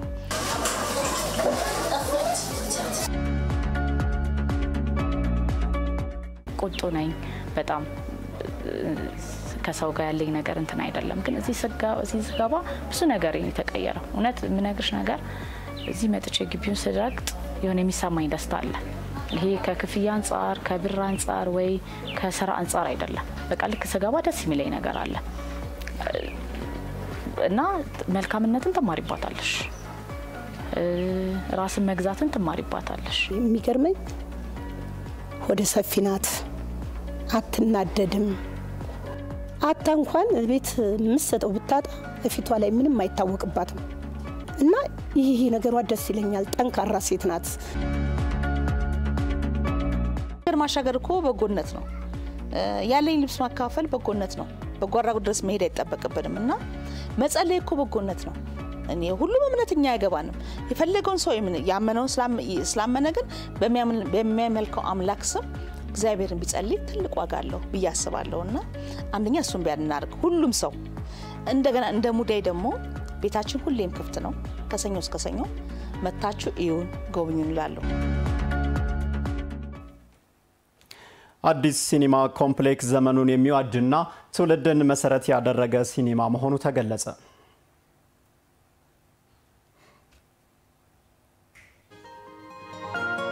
የኢትዮጵያን ታሪክ፣ ቀደምት ስልጣኔ፣ ባህልና ጥበብ ሰንዶ ለትውልድ በማሻገር ሂደት ውስጥ ትልቅ ሚና እንደነበረው ይነሳል። ኪነ ጥበብ ይህንን የኪነ ጥበብን ዘርፍ ለማነቃቃት በመዲናችን አዲስ አበባ በርካታ ስራዎች ተከናውነዋል። ከነዚህም መካከል እንግዲህ ዘመናዊ ሲኒማ ቤቶች፣ ቲያትር ቤቶች ተጠቃሾች ናቸው። ከነዚህ መካከል አሁን የምገኝበት አዲስ ሲኒማ ኮምፕሌክስ አንዱ ነው። እንግዲህ በርካታ መሰረተ ልማቶችን እንደያዘ ተነግሮለታል። በአጠቃላይ ምን አይነት አገልግሎቶችን የሚሰጥ ሲኒማ ነው የሚለውን ቅኝት እናደርጋለን። እንግዲህ ሲኒማ ቤት እንደ ከተማ አስተዳደርም እንደ ኢትዮጵያም በርካታ ለሲኒማ ኢንዱስትሪ እድገት ወሳኝ የሆኑ እንትኖችን ይዟል። አጠቃላይ በአንዴ ከመቶ በላይ መኪናዎችን ማስተናገድ የሚችል ቤዝመንት ነው ያለው። ከሱ ቀጥሎ የተለያዩ ለሆቴል የሚሆኑ ለካፌዎች የሚሆኑ ለባንኮች ጌም ዞኖችን ያጠቃለለ የህፃናትን ጌም ዞን ያጠቃለለ ማለት ነው። እዚህ ግራውንድ አካባቢ እነዚህን ያቀፈ ነው። ወደ ላይ ስንወጣ ያው ለሲኒማ የህፃናትና የአዋቂዎች ሲኒማ ያካተተ ነው። ገብተን ማየት እንችላለን። ወደ ህፃናት ሲኒማ ከመግባታችን በፊት ህፃናት ፊልም ከመጀመራቸው በፊት የሚቆዩበት መዝናኛ ተብሎ የተሰራ ነው። አረፍ የሚሉበት ነው። ከበሩ ጀምሮ እንደምታዩት ሳውንድ ፕሩፍ የሆነ በር ነው ያለው። ወንበሮች የህፃናት ሲኒማ እንግዲህ የራሳቸው ቁጥር ተሰጥቷቸዋል። ይሄ ደግሞ ለቀጣይ ቴክኖሎጂን ለማዘመን በምናደርገው ሂደት ማንኛውም ሰው ኦንላይን የወንበር ቁጥሩን ቆርጦ እንዲገባ የራሳቸው ስያሜ ያላቸው C1 01 02 እያለ እያንዳንዱ ወንበር ስያሜ ያለው ይሄ ሲኒማ እንግዲህ እንደ ከተማ አስተዳደርም እንደ ሀገርም ለህፃናት ብቻ ተብሎ የተሰራ ያው ወንበሮች በህፃናት ልክ ታሳቢ ተደርጎ ኮምፎርት በሆነ መንገድ የተሰራ ሲኒማ መሆኑ ይሄ ከተማ አስተዳደሩ ለህፃናት መዝናኛ ልዩ ትኩረት ሰጥቶ መስራቱን የሚያሳይ ነው ማለት ነው። እንግዲህ ህፃናት ሲኒማ የማየት እድላቸው ከዚህ በፊት በጣም አናሳ ነው። ምክንያቱም አብዛኛው ፊልሞች የሚመረቱት አዋቂዎችን ቤዝድ ያደረገ ፊልም ነው እየተመረተ ያለው እንደ ሀገር ማለት ነው። እነሱን ኮንሲደር አድርጎ የተሰራ ፊልምም የለም፣ እንደ ሲኒማም የተሰራ ሲኒማ የለም። ሶ ይሄን ቤዝድ ተደርጎ ህፃናትን መሰረት አድርጎ የተሰራ ሲኒማ ሲኖር ደግሞ ኪነጥበብ ላይ ያሉ ሰዎች ወደዛ ሞቲቬት ሆነው ትኩረት ሰጠው እንዲሰሩ የራሱ ባለ ያለው ይሄ በመሰራቱ ማለት ነው። ይሄ የአዋቂዎች ሲኒማ መግቢያ ነው። እንግዲህ ከቢልዲንጉ ጀምሮ ለየት ያደርገዋል። የአዋቂዎች ሲኒማ ዘመናዊ በሆነ መንገድ በዋናነት የተቸገርነን የነበረው የፕሮጀክተር ካሁን በፊት የምናሳይባቸው ፕሮጀክተሮች በፓወርፖይንት በሚታይበት ፕሮጀክተር መሆኑ የሲኒማ ኳሊቲውን በጣም ይቀንሳል፣ የፊልም ኳሊቲውን ማለት ነው። ሶ ይሄ ኤልዲ ሲስተም ሆኖ መሰራቱ ጥራት ያለው ፊልም ተመልካች እንዳይ ከፍተኛ ቫልዩ አለው። ይሄ የአልባሳት ክፍል ነው የምንገኘው። ቁሳቁስ ደግሞ ሳምፕሎቹን ነው። ይሄ ክሪኤቲቭ ሀባችን ነው። ከጥንስሱ ነው የምንሰራበት። ክሪኤቲቭ ሩም ማለት ራይተርስ ጽሁፍ ከጽሁፍ ጀምሮ ቀረጻ ምን ይመስላል እስከሚለው ድረስ ቅድመ ዝግጅቶችን የምናደርግበት ክፍላችን ነው። በፊቱ አሁን ለምሳሌ መጀመሪያ ጣይቱ ግቢ ውስጥ 2 ክፍል ነበር የነበረው ሰውኛ። 2 ክፍል ሲባል ይሄ ዓለም ነው። ይሄ በጣም ሰፊ ነው። በጣም ክብሪት የሚያክሉ ክፍሎች እዛ ውስጥ ነው። ግን እዛ ውስጥ ክሪኤቲቭ ለመሆን በጣም ያስቸግር ነበር። ከዛ ግድለም የቀረው ይቅር የሆነ ሰፊ ግቢ እንከራይ ወደሚለው ነገር መጣ። ሰርቶ ለኪራይ ሆነ፣ ግን ለውጥ የለሽም። ግን እንደዛ አይነት ልክ ክሪኤቲቭ ሀብ ስንፈጥር ምን ሆነ? ሰዓሊዎቹ መተው ይስላሉ። ለካ ሰው የማይፈልገው ነገር ውስጥ የማይፈልገው ሱሳስ ውስጥ የሚገቡት ወጣቶቹ የሚመች ነገር ስለሌላቸው ሁሉም በየፊልዱ ልጆቹ ላይ ከሰራ ልጆቹ ተስፋ ያላቸው ሀገራቸውን የሚወዱ ብዙ ህልም የሚታያቸው ዓለም የደረሰበትም ዓለም ማደርሶበታል ያልደረሰበትም በጣም ብዙ ነገር የሚሰሩ ልጆችን ማውጣት እንችላለንና እንደዚህ አይነት ክሪኤቲቭ ቦታዎች ሲኖሩ ደስ ይላል። ቀደም ሲል እንግዲህ በአዲስ ሲኒማ ማዕከል ተገኝተን አዲስ ሲኒማና ይዟቸው የመጣው አዳዲስ ነገሮች ምን ይመስላሉ የሚለውን ቅኝት ስናደርግ ነበረ። ይህ ሲኒማ እንግዲህ ዘመኑን በሚዋጅ መልኩ የተሰራ ዘመናዊ ቴክኖሎጂ የተገጠመለት ሆኖ አግኝተነዋል። ከዛም ባሻገር ሰዓት ገጥቶን ያልተመለከትናቸው ዘመናዊና ቅንጡ ሬስቶራንት፣ ካፌዎች ያሉት እንዲሁም ደግሞ ተጨማሪ የማንበቢያ ስፍራዎችንና ፓርኪንጎችን የያዘ ከመሆኑ ጋር ተያይዞ እዚህ የሚመጣ የትኛውም ተገልጋይ እንግዲህ ሁሉንም ፍላጎቶችን በአንድ ማዕከል አግኝቶ ተዝናንቶ የሚሄድበትን እድል የፈጠረ መሆኑንም መረዳት ችለናል። ተመልካቾቻችን ቀደም ሲል የቀረበው ዜና የዘጋቢያችን ራሄል አበበ ነው። ወደ ሌሎች ጉዳዮች እናልፋለን። የአገር መጻኢ ተስፋን ለማለምለም የእርስ በርስ ግጭቶችን በማቆም ሰላምና አንድነትን ማምጣት እንደሚገባ የኢትዮጵያ ኦርቶዶክስ ተዋሕዶ ቤተክርስቲያን ፓትርያርክ ብፁዕ ወቅዱስ አቡነ ማትያስ ጠየቁ። ቤተክርስቲያኗ የ2018 ዓ.ም የቅዱስ ሲኖዶስ ዓመታዊ ስብሰባ ማካሄድ ጀምራለች። በጉባኤው መክፈቻ ላይም የኢትዮጵያ ኦርቶዶክስ ተዋሕዶ ቤተክርስቲያን ፓትርያርክ ብፁዕ ወቅዱስ አቡነ ማትያስ በሰጡት ጋዜጣዊ መግለጫ በሀገራችን የሚታየው አለመረጋጋት ቤተክርስቲያኗ ላይ ጫና መፍጠሩን አውስተው የእርስ በርስ ግጭቱ ተወግዶ ችግርንም በንግግር መፍታት በሚቻልበት ሁኔታ ሲኖዶሱን የበኩሉን ድርሻ እንደሚወጣም ገልጸዋል። ይህ እርስ በርስ ግጭት ቆሞ ችግሮች በውይይትና በድርድር በመፍታት የወንድማማችን እልቂት የሚያስቆም የሰላምና የእርቅ እድል ቅድሚያ እንዲሰጠው ጉባኤው የበኩሉን ጥረት ማድረግ ይገባዋል። የሀገራችን መጻኢ ተስፋ የሚለመልመው በሰላም መንገድ ስንጓዝ ብቻ መሆኑንና ነፍጥ ያነሱ ኃይሎችም ወደ ሰላም መንገድ እንዲመጡ ፓትርያርኩ ጥሪ አቅርበዋል። የነገው ትውልድ ልማታዊ ተስፋ እውን ሊሆን የሚችለው ሰላምና አንድነት ሲኖር ነውና ነፍጥ ያነሱ ወገኖች ሁሉ ለሰላም መስፈንና ለልማት እድገት መረጋገጥ ሲባል ወደ መግባባት እንዲመጡ በእግዚአብሔር ስም አባታዊ ጥሪያችንን እናስተላልፋለን። ጉባኤው ለሀገር ሰላም ጸሎት ከማድረግ ጀምሮ በቤተ ክርስቲያኗ ዙሪያ ለሚነሱ ችግሮች የመፍትሄ ሐሳቦችና ውሳኔዎች ይተላለፉበታል ተብሎ ይጠበቃል። ዘገባው የባልደረባችን የሽዋስ ዋለ ነው።